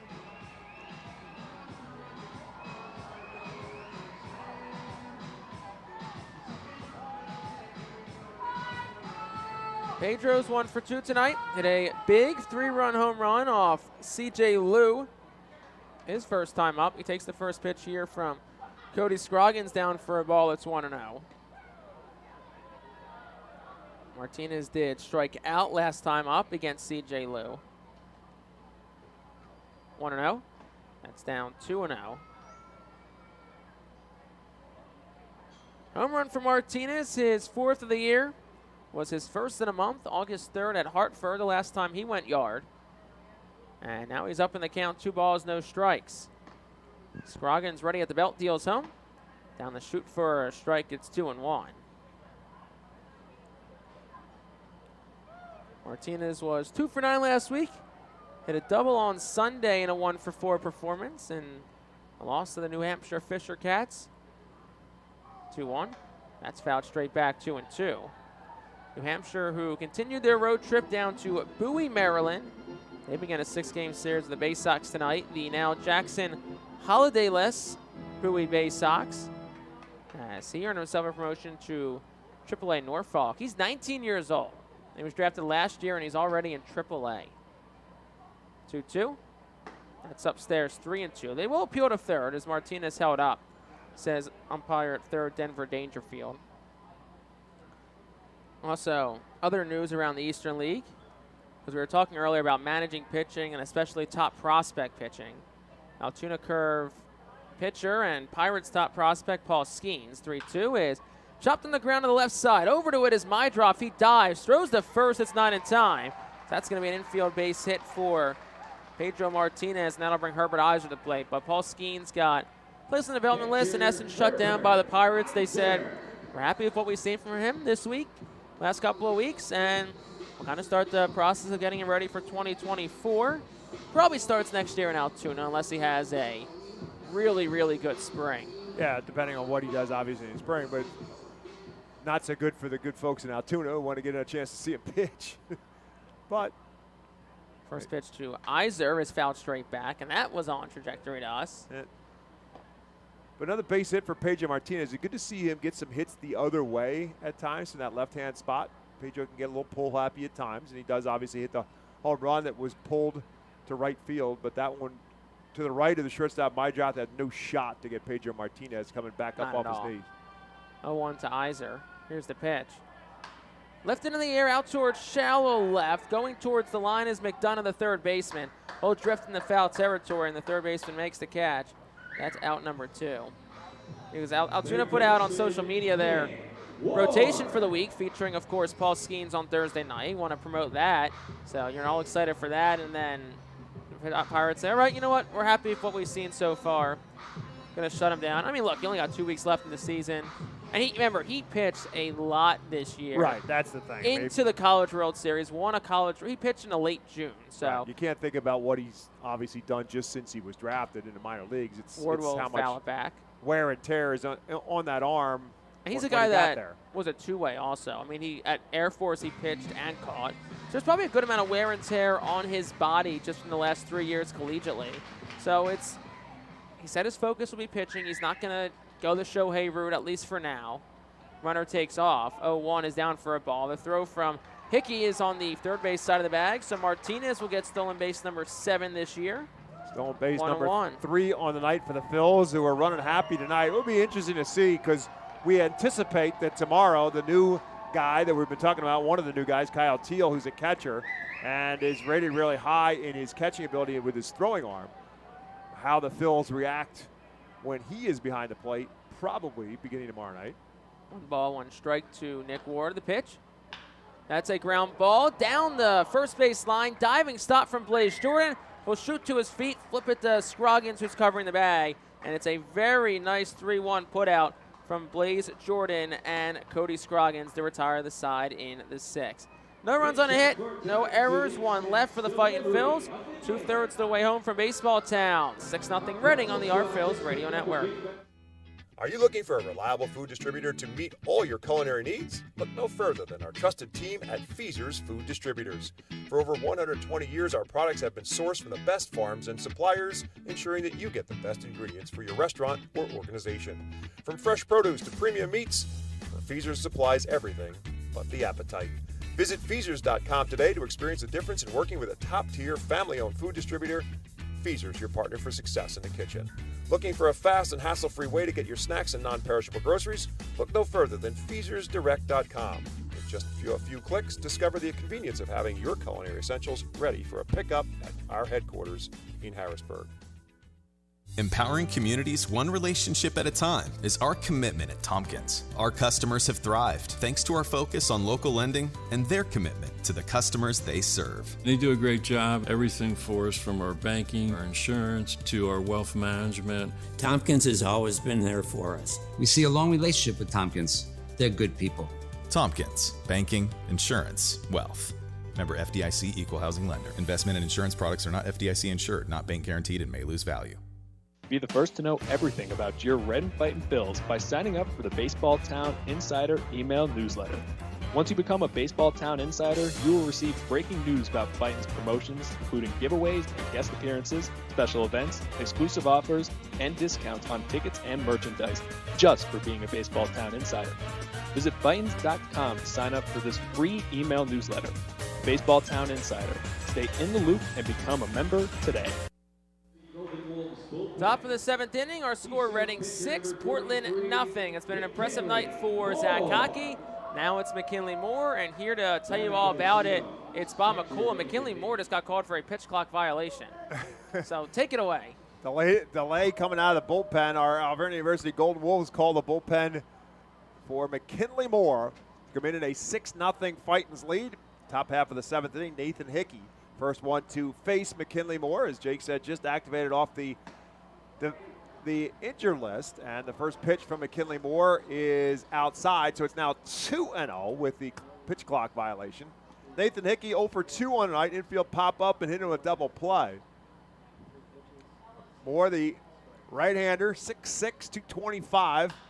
Fires this one in, and this one's lifted to left field. Ethan Wilson is right there. He'll make the catch for out number 1 here in the 7th. McKinley Moore has an interesting tale to tell. He was originally drafted by the Chicago White Sox out of Arkansas Little Rock in the 14th round in 2019. He was traded in March of 2022 from the White Sox to the Phillies for former Philadelphia Philly first-round pick and a former Reading Fightin' Phil in Adam Hazley. This one lined into the gap in right center field off the bat of Blaze Jordan. That's going to take a couple hops and reach all the way to the right center field fence. And that is going to allow Blaze Jordan to roll into second base with a stand-up double. Just the second hit of the night for the Sea Dogs, and it's a 1-out double for Blaze Jordan. That'll bring Kyle Teal to the plate. So the trade for McKinley Moore and the Phils giving up Adam Hazley. Adam Hazley right now playing in Charlotte, AAA of the White Sox organization. And McKinley Moore earlier this season was promoted to Citizens Bank Park and pitched for the Phils in 3 games. Pitched 3 in the 3rd inning. And then back to Lehigh Valley and then back here to Reading. He's been on and off the disabled list on a couple of different occasions over the course of this season. Pitched in 11 games for the Iron Pigs this year. 112 innings pitched, struck out 20, walked 17. 1 ball and no strikes now to Kyle Teal. This one's in the dirt. Good block by Herbert Iser. And it's now 2 balls and no strikes to Kyle Teal. Blaze Jordan, the runner at second base with the double. His 7th double of the season. Kyle Teal, who's now 0 for 2, making his Portland Sea Dog debut tonight. 21-year-old catching prospect. 2-0 pitch to him is way up high, goes all the way to the backstop out of the mitt of Herbert Iser. It's going to be a wild pitch that allows Blaze Jordan to go to third. In the meantime, it's 3-0 now to Kyle Teal. Moore with a hard fastball at 96 to 98. Slider and a change. The fastball and the slider, his 2 best pitches. But right now, some control issues for McKinley Moore. And he's behind the count to Kyle Teal, 3-0. Teal, originally from Ridgewood, New Jersey, plays college baseball at Virginia, was the ACC Player of the Year this year. Drafted by the Red Sox in the 1st round of the 2023 draft. That pitch from Moore is over for a called strike. So he was in Greenville in the 14 games with the Drive, was 20 for 53. It was 9 for his first 14 for the High A affiliate in Greenville. And he works a walk here. So he's a base runner for the first time in Double-A. Runners on the corners now for, no. Kyle Teal threw the bat away and headed to first base, but our home plate umpire, Willie Traynor, said, no, you don't. That's a strike. It's 3 balls and 2 strikes. So let's try this again. 3-2 to Kyle Teal. This one slapped towards third. Tough hop, and it bounces off the chest of Nick Ward. That's going to allow Teal to reach base safely. It's going to bring the run home. Blaze Jordan scores the first run for the Sea Dogs. That's going to be a base hit. It's a brutal hop that came right up into the chest and the chin of Nick Ward. And the Phils are going to come out and take a look at him. Checking to make sure Nick Ward is okay. Al Padrique and Steve Torregrossa, the trainer for the Phils, will come out and take a look at Nick Ward. It came right up on that short hop and took a hop right up. I don't know if it hit the chest first or came right up and hit him in the jaw. I know Ward wants to stay in the game, but they're going to make sure he's okay to stay in the game. So that will be a base hit for Kyle Teal and his first hit and RBI in Double-A. So he thought he had a walk. Turns around, he gets his first base hit instead and gets the RBI as Blaze Jordan comes home. Still one out here in the inning, and now Philip Sykes will be the hitter, and Nick Ward will stay in the game. Ward is a tough dude. He is going to take a lot to get him to come out of the lineup. He just wants to play. Steve Torregrossa and Al Padrique back to the dugout, and Philip Sykes to the plate. Sykes 0 for 2 on the night, strikeout and ground out in 2 plate appearances. Run in, runner at first, and 1 out. Big swing, no contact. That's the slider from McKinley Moore. Sykes out in front of it. Sykes at 221 on the season, 9 home runs, 40 RBIs when the game began. Coming off an 0 for 8 series against Somerset, which the Sea Dogs dropped 4 of 6 to the Patriots. That's over for a called strike, and now he's ahead of Philip Sykes. No balls and 2 strikes. McKinley Moore was born and raised in Houston, Texas. As I said, played his college baseball at Arkansas Little Rock, where the White Sox drafted him. No balls and 2 strikes to Sykes. Hit hard and foul.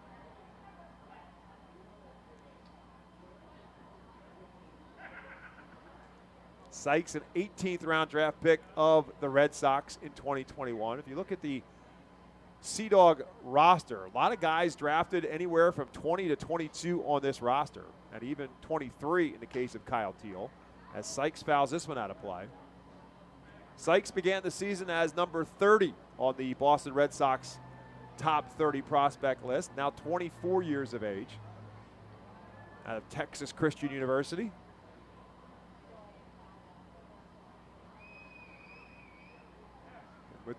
Been with the Sea Dogs all year long. 0-2 count, way outside. Easy take for Sykes. Teal stays put at first.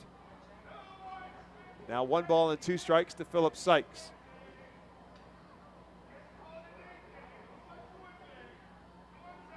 Sykes, excellent speed, very good defensive outfielder, good arm as well. Question is how the bat would come around.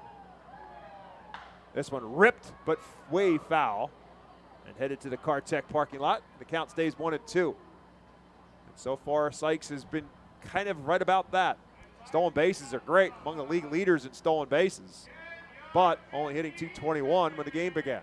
How about these numbers on that foul ball? 418 feet and 112 miles per hour off the bat. With a strong left turn. And it stays 1-2. It's like NASCAR. Or your drives. That one's hooked foul as well. No, my drives, Bob, go out and way to the right. All right, my bad. Slice. I was talking to our video coordinator, Michael Factor, today about golf, and he's like, you know what you do? He's like, oh, I golfed. I was like, oh, well, how'd you shoot? He told me a score. I'm like, oh, you're pretty good. And I'm like, he's like, you good? I'm like, oh, no, I'm terrible. If I shoot under 110, I'm happy. 1 ball and 2 strikes to Philip Sykes. That's in the dirt. Now the count is full. So McKinley Moore now at 17 pitches already in this inning. Still only has 1 out. A run in and a runner at first base. Double by Blaze Jordan. Wild pitch to get him to third, and then the single off the bat of Kyle Teal as the first run across for the Sea Dogs. 6-1 Fightin's on top in the top half of the 7th. 2-2 pitch. Lifted up and foul again. Iser off with a mask, but he'll run out of room. Keelan Kilgore back up and throwing. I was a little surprised that Kilgore didn't come in with the 2 lefties coming up for the Fightins, but they wanted McKinley Moore to come in maybe in a clean inning. His first game back, so they get him in to begin the inning. There's still plenty of other lefties in this lineup for Portland for Kilgore to go after. Count 2-2 again to Sykes. Swinging, that's a foul tip, but Herbert Iser hangs on for strike 3. That's 2 down. Yeah, it's a good spot, too. You run a fastball up and in. And look, McKinley Moore throws hard, 98 on that fastball.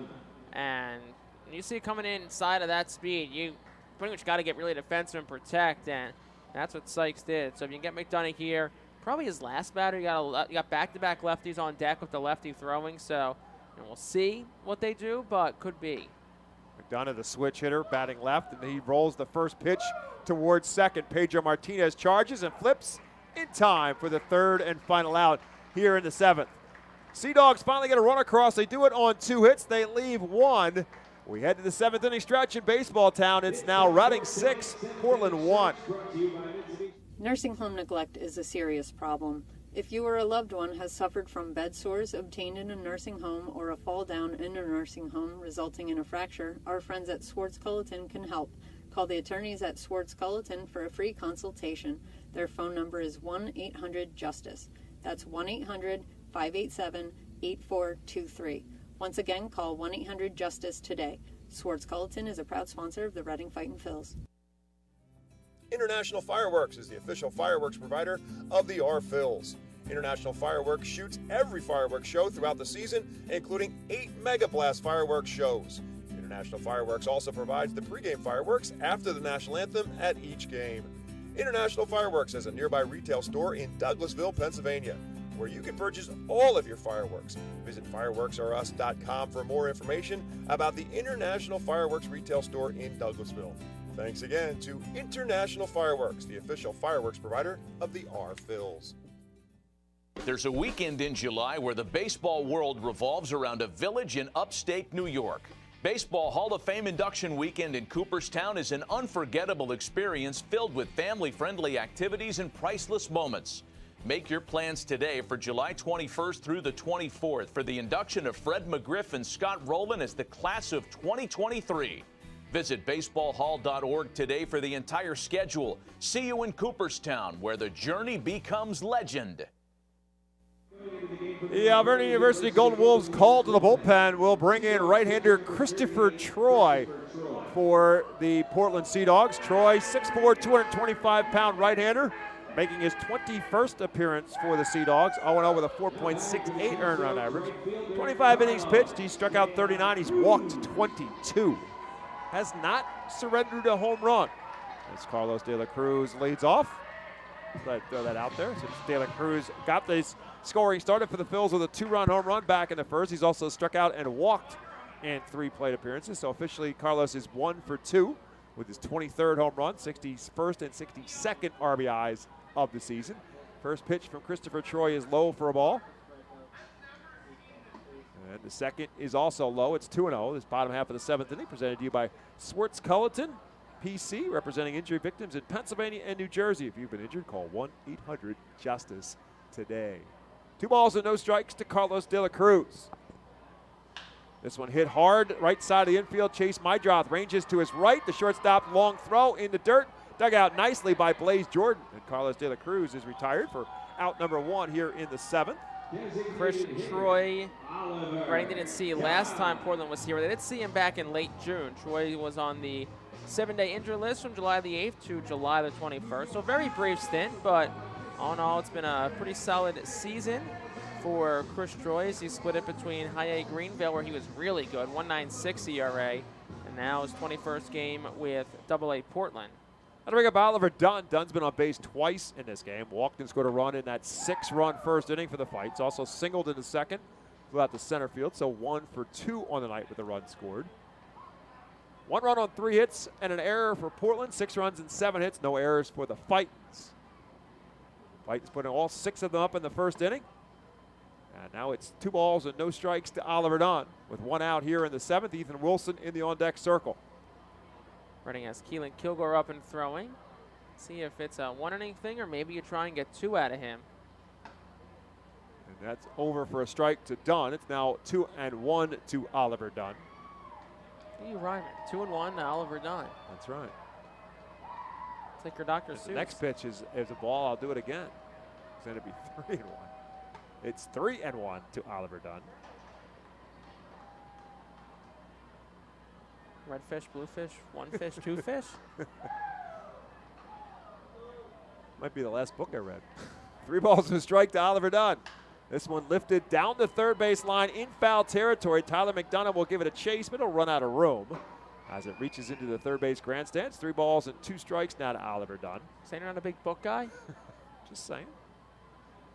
But I mean, you were like I read it. 8. I finished it. Give me credit for finishing the book. Probably took 5 minutes. Well, say how long it took me. I just said it was probably the last. It depends how old you are. 3 balls and 2 strikes to Oliver Dunn with 1 out here in the bottom of the 7th.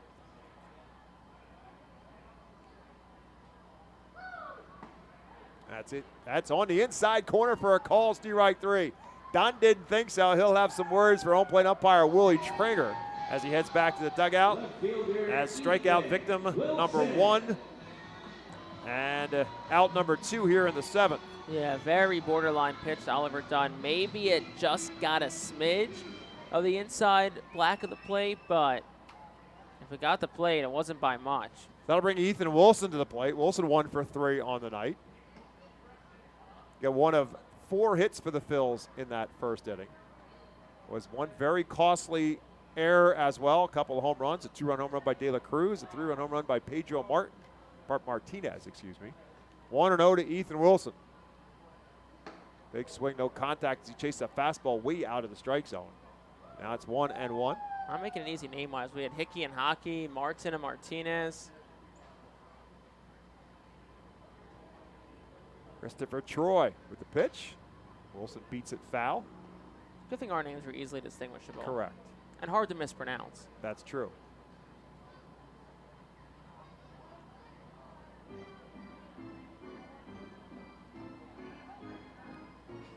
Defense plays Ethan Wilson pretty much straight away and deep, especially in center field, Roman Anthony and Philip Sykes. Swing and a miss, and that will do it for the Phils as they go 1-2-3 here in the 7th. When we come back to Baseball Town, the Fightin' Phils on top of the Sea Dogs, 6-1 after 7. Nursing home neglect is a serious problem. If you or a loved one has suffered from bed sores obtained in a nursing home or a fall down in a nursing home resulting in a fracture, our friends at Swartz Culleton can help. Call the attorneys at Swartz Culleton for a free consultation. Their phone number is 1-800-JUSTICE. That's 1-800-587-8423. Once again, call 1-800-JUSTICE today. Swartz Culleton is a proud sponsor of the Reading Fightin' Phils. Celebrate the history of our national pastime at the National Baseball Hall of Fame and Museum in Cooperstown. See priceless treasures that'll bring your baseball memories to life. Connect with events that have shaped and changed the game and our country. Our stories to tell, your memories to share. Plan your visit today at baseballhall.org.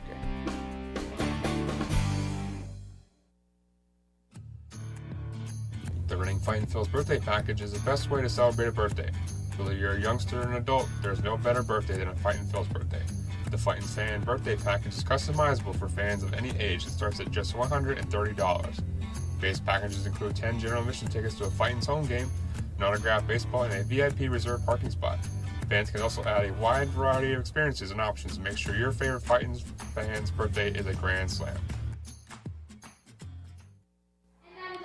The Alberta University Golden Wolves call the bullpen. Will bring in the left-hander Keelan Kilgore into the ballgame for the Fightin' Phils, with the Fightins on top by a score of 6-1.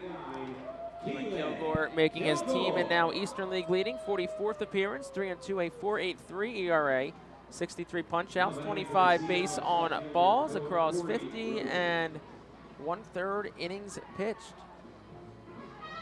He will face the number 9 hole hitter and left-hand hitter Corey Rozier coming up for Portland. 2 lefties to lead things off for Portland here in the 8th, followed by the top of the order at Roman Anthony and then Nick York. First pitch swinging, and Rozier fouls it off down the first base line. He's 0 for 2 on the night. So as Jake said, that takes us to today's Our Phils team leader, brought to you by Cross Country Mortgage Loan Officer Johanna Arias. It is Keelan Kilgore in appearances on the season with 44. The Eastern League leader in that category as well. Today's Cross Country Mortgage Loan Officer Johanna Arias, our Phils team leader. You can contact Johanna 484-554-9969, or you can email her, johanna.arias@myccmortgage.com. Pitch over for a called strike to Corey Rozier, and now he'll call time at the plate just before Kilgore was about to begin his delivery. So it's no balls and 2 strike to Rozier.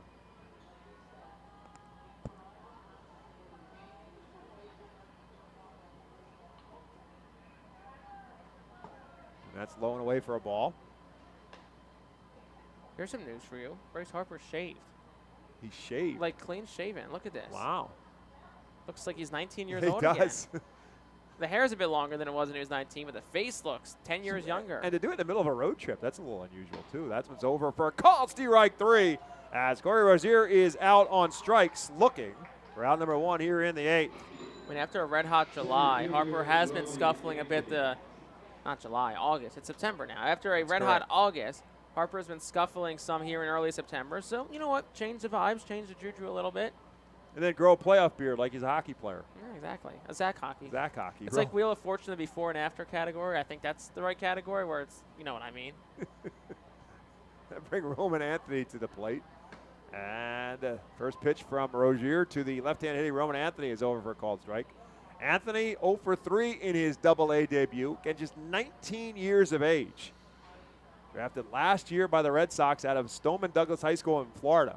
This one tapped up the middle. Martinez, the second baseman, ranges far to his right. Tough throw, and not going to get the speedy Roman Anthony. He's safe at first, and that'll be his first Double-A hit.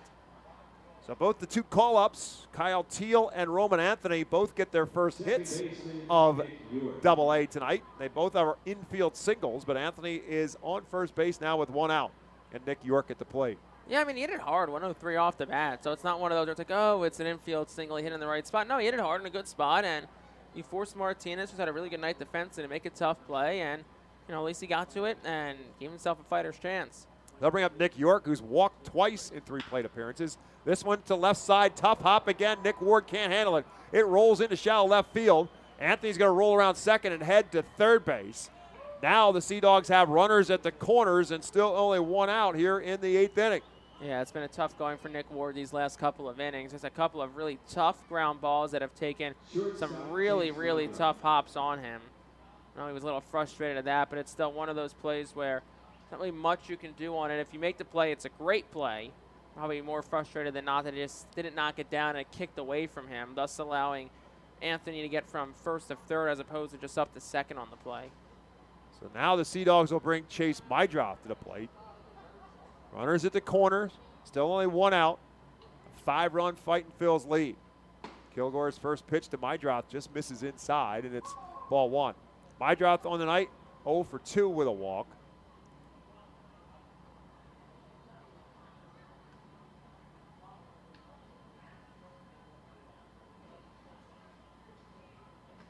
Now went to way inside, makes Mydroth skip out of the way of it. Now it's 2 balls and no strikes. It's a big spot in this one. Phil's again with the 6-run first inning. Have not scored anything since. Portland gets 1 in the 7th. Now have 2 on and 1 out here in the 8th.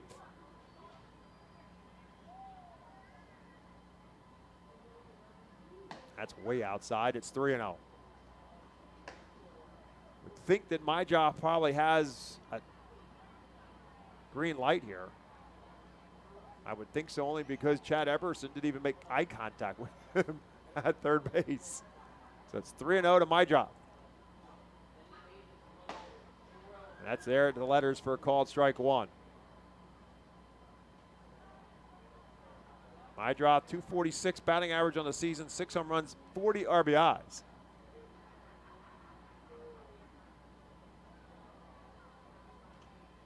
That's way outside, ball 4. So 4 of those 5 pitches from Keelan Kilgore to Chase Mydroth really weren't all that close at all. And now the bases are loaded. It's going to bring Brad Bergeson to the pitcher's mound for a visit with Kilgore. No action in the Phil's bullpen right now, so it's Kilgore's inning to get out of. And I'm sure the message here is simple. I mean, settle him down some, but you're 1 ground ball away from escaping this jam. You got bases loaded, 1 out. You can just keep something down in the zone and get a ground ball. Inning's over. You got a left-hand hitter up in Nathan Hickey, who does lead the Sea Dogs right now in home runs with 15. 47 RBIs, 264 batting average. He's 0 for 3 tonight. Infield pop-up, double play, and a flyout in 3 plate appearances. Phils will keep the infield back, hoping for a double play to get out of this inning. Bases loaded and 1 out. First pitch, curveball that doesn't really break, and up and in, and it's 1-0.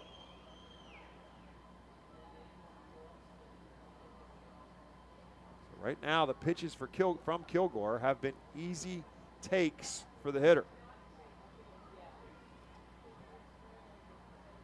That's a beautiful curveball right there. That's a really nice off-speed pitch to get back in the count here. Now looks like Dominic Pipkin's going to get up and throwing for Reading. 1 ball and 1 strike now to Hickey. Swing and a miss. Right back with the same pitch. Maybe that one a little bit more outside of the strike zone, but Hickey chases it, and it's now 1-2.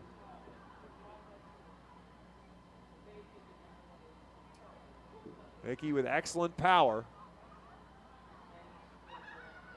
Now on a 1-2 count. Right back through the middle. Casey Martin behind the bag will race, make the throw, make the tag, and the throw is off, pulls Wingrove off the bag, and with that, 2 runs will score. The lead runner, Anthony, comes across on the ground ball, and then Nick York just kept right on running, and with the throw pulling Wingrove off the bag, Hickey is safe. Out number 2 recorded at second, but 2 runs come across. It's now 6-3. Yeah, you thought for a second it might be a double play ball. It was a tough play because Martinez was played way over, so Martin had to cross the bag, then go back to the bag, and then make a tough off-balance throw. That will bring Blaze Jordan to the plate. Jordan doubled and scored his last time up. It will be an RBI for Hickey. Can't assume the double play. 2 runs actually scored. That's great base running by Nick York, who just kept right on running. This one tapped towards Nick Ward. This time he's got a true hop, and this time the inning is over as a result. For Portland in the 8th, 2 runs. They did it on 2 hits. There was 1 man left on base. We head to the bottom of the 8th. It's 6-3. Fightin's on top. Baseball fans, introducing Bally Live, the only app where minor league baseball fans can score major rewards. When you stream your favorite teams live, you'll score rewards. When you chat with friends during a watch party, you'll score rewards. And when you test your skills at trivia, you'll score rewards. Being a fan of minor leagues has never been so rewarding. So what are you waiting for? Download Bally Live for free from the app or Play Store and start scoring rewards today. Berks Immunization Coalition works to provide leadership and education in promoting age-appropriate immunization across the lifespan for all residents of Berks County. This is a coalition comprised of local physicians, nurse practitioners, school nurses, immunization coordinators, immunization advocates, and pharmaceutical representatives working to encourage continuity of immunization through medical resources. They focus on educating both the community and the providers. For more information, please visit www.immunized.org and click Local Coalitions. Baseball Town Charities is a nonprofit 501c3 charitable organization founded to keep baseball alive in Reading. Youngsters can benefit from the many life lessons the game can offer. Baseball Town Charities currently supports kids and adults with mental and physical disabilities through the Baseball Dream League.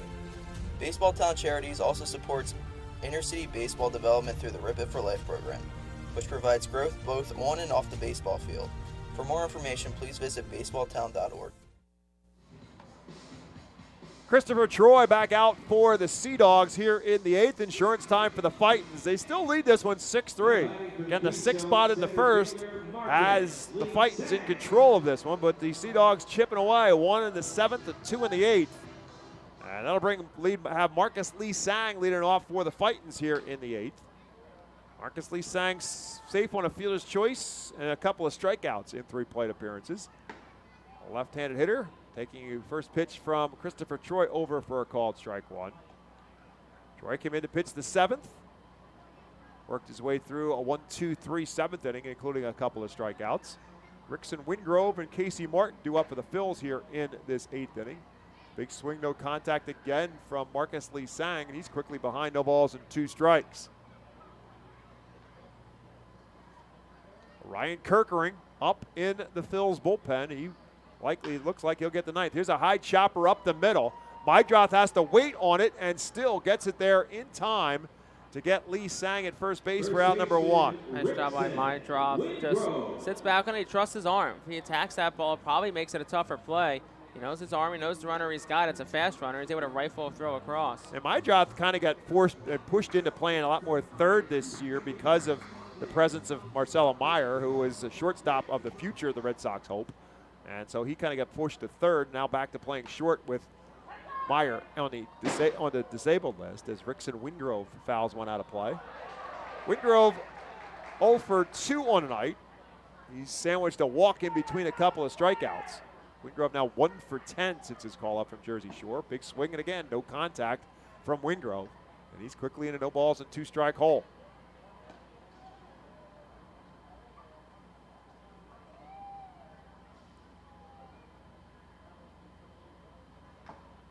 And a weak swing there, but he got a piece of it. Just a very defensive swing by Wingrove just to try to protect the plate. Fortunate to get at least a piece of it. It went in and out of the glove of Nathan Hickey. So Wingrove is still alive at 0-2.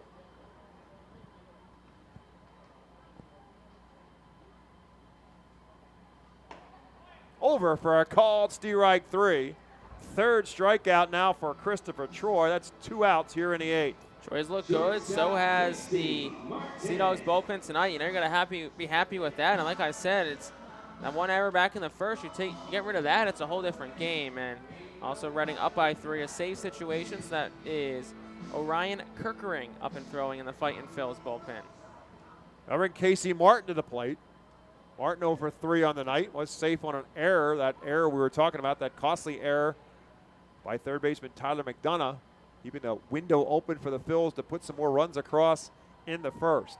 First pitch to Martin is over for a called strike. Troy right back with the second. Swing and a miss. So Troy rearing back and firing, and the Phils cannot time it up.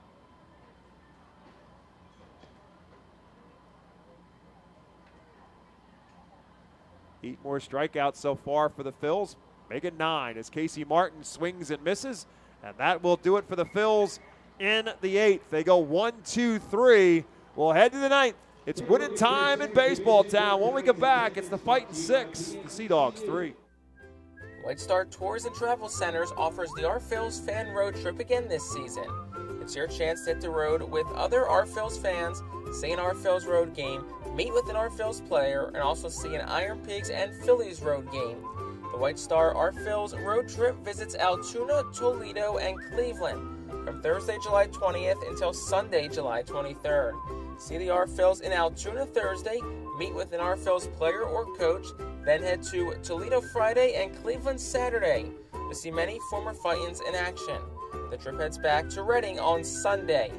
Visit the customer service booth for more info on the White Star Our Phils fan road trip to Altoona, Toledo, and Cleveland. Space is very limited, so sign up today. You can add a delicious all-you-can-eat buffet to any Reading Fightin Phil's game ticket for only $21. This selection includes barbecue chicken sandwiches, cheeseburgers, hamburgers, hot dogs, corn. We head to the 9th. The new pitcher for the Phils is Orion Kirkering. Kirkering making his 18th appearance since his call up here to Reading. 0-1 with a 2.65 earned run average. Looking for his 5th save in 6 opportunities. He needs 3 outs for that. 17 innings pitched so far for Kirkering, 24 strikeouts and just 5 walks. He'll have to get 3 outs here in the 9th with a 3-run lead to protect, so it is a save situation for Kirkering. He'll face Kyle Teal, Philip Sykes, and Tyler McDonough. That's what's due up for the Sea Dogs here in the 9th inning.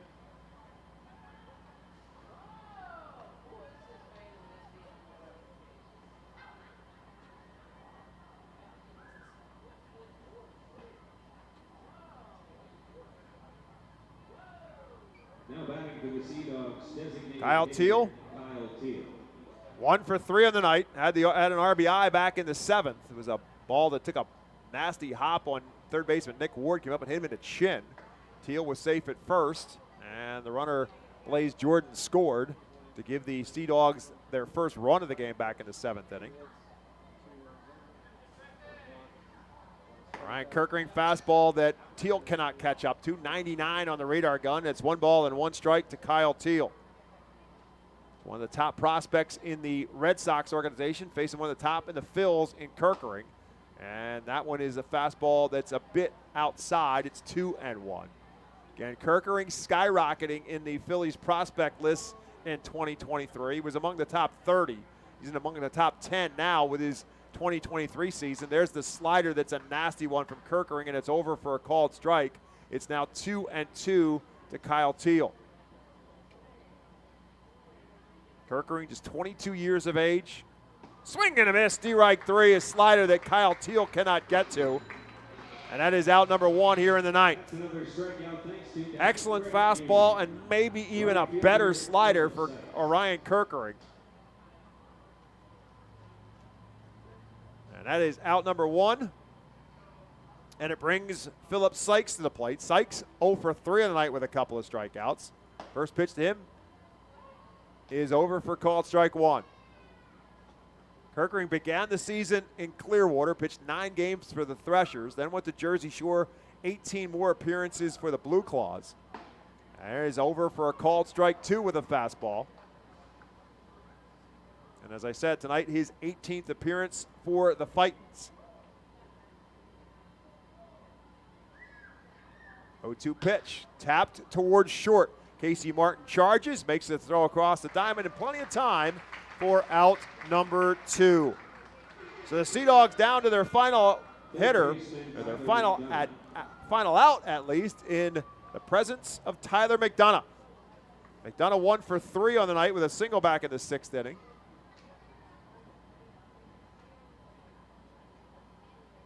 Left-hand switch hitter batting left-handed against the right-handed pitcher of Kirkering.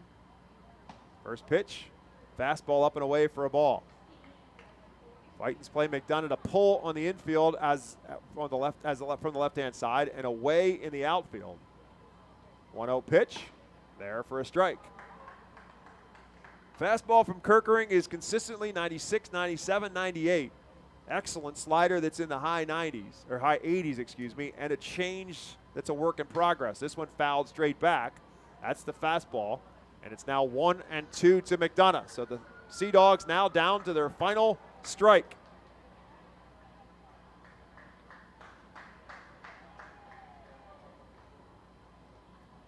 Swing and a miss, strike three, and that will do it. The Fightin' Phils get the win, and they get the lead in a series here at home for the first time, it seems, in a long time. More importantly, they get the W as the Sea Dogs go down 1-2-3 in the ninth. Excellent pitching tonight for the Fightins, and they make the big first inning hold up. And when it's all said and done, the Reading Fightin' Phils will get the W. The final score, Reading 6, Portland 3. We'll take a timeout and back with our postgame show on the Reading Fightin' Phils Radio Network right after this.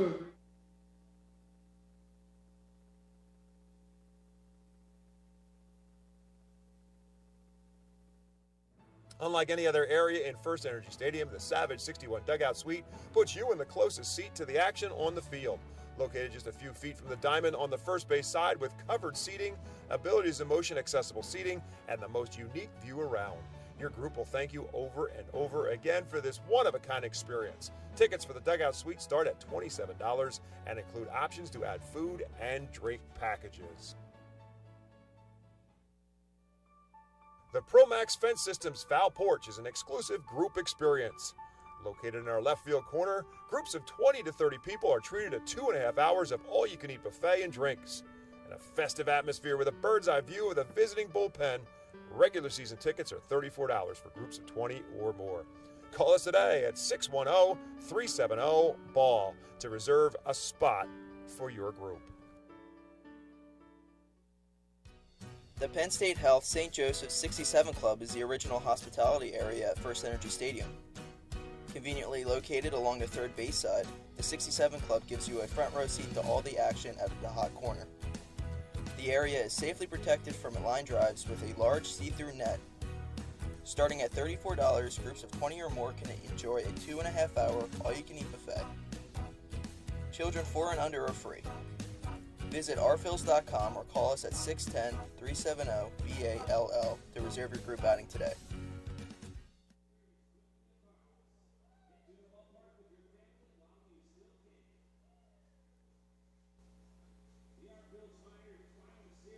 Welcome back to our post-game show. 3,276 was our attendance tonight, presented to you by PSECU, proud to be one of the largest credit unions in Pennsylvania.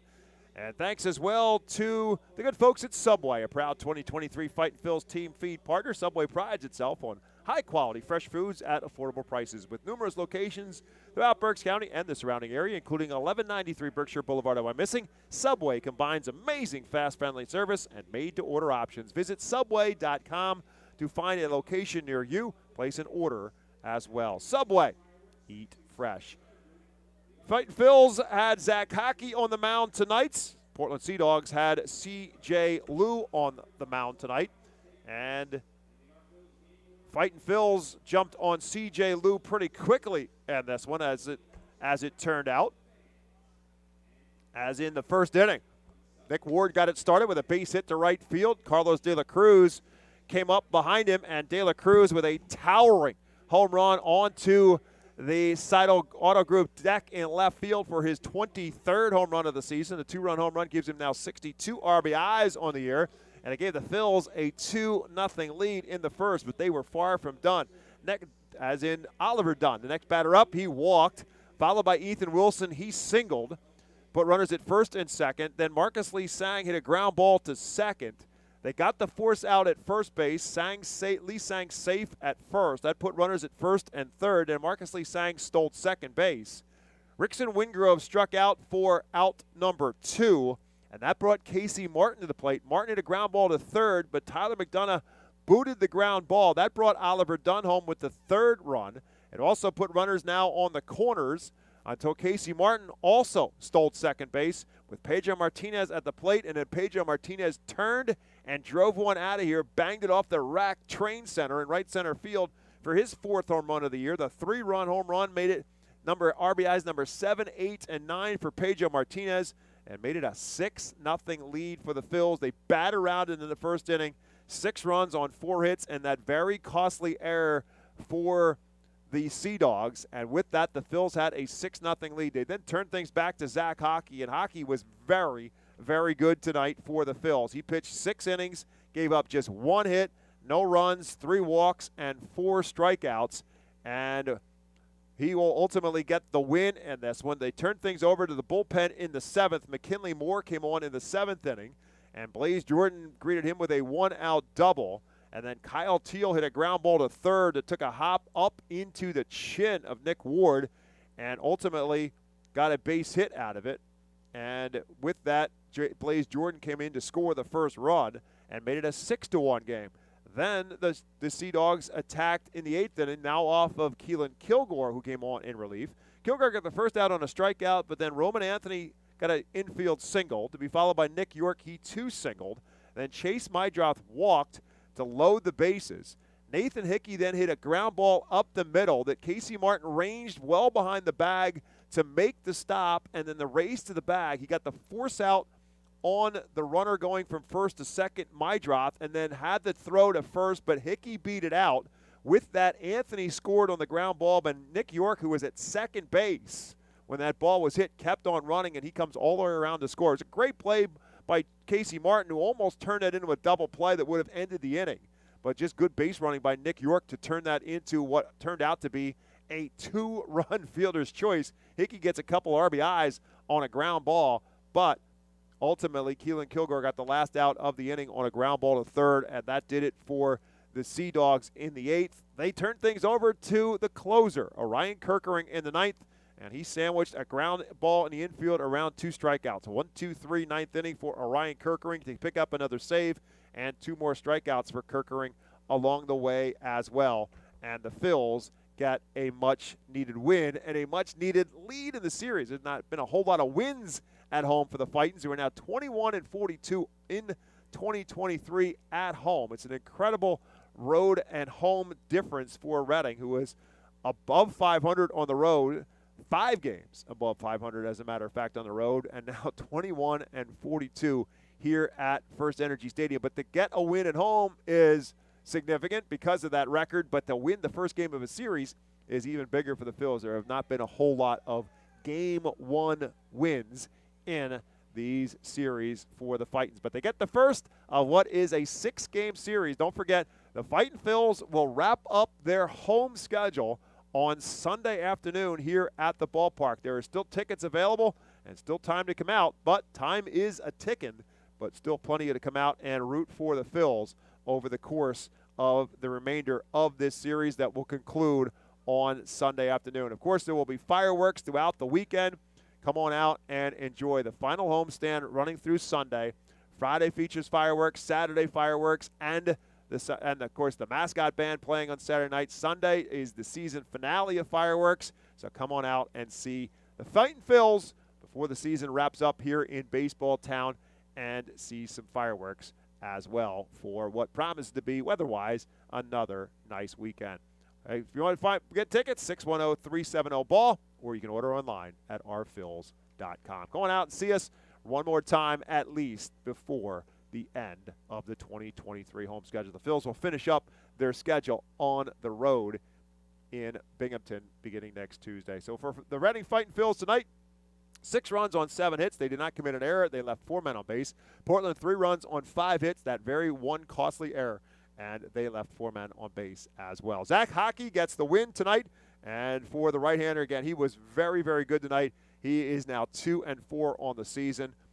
Only gave up that first hit for Zach Hockey not until the 6th inning. So through 5 innings, he had surrendered no hits and had only walked 2. He ended up walking 3 as he gave up a single and a walk in that 6th inning, his final inning, all before he turned things over to the bullpen. So Zach Hockey is now 2-4. C.J. Liu absorbs the loss. He's now 5-8 on the season.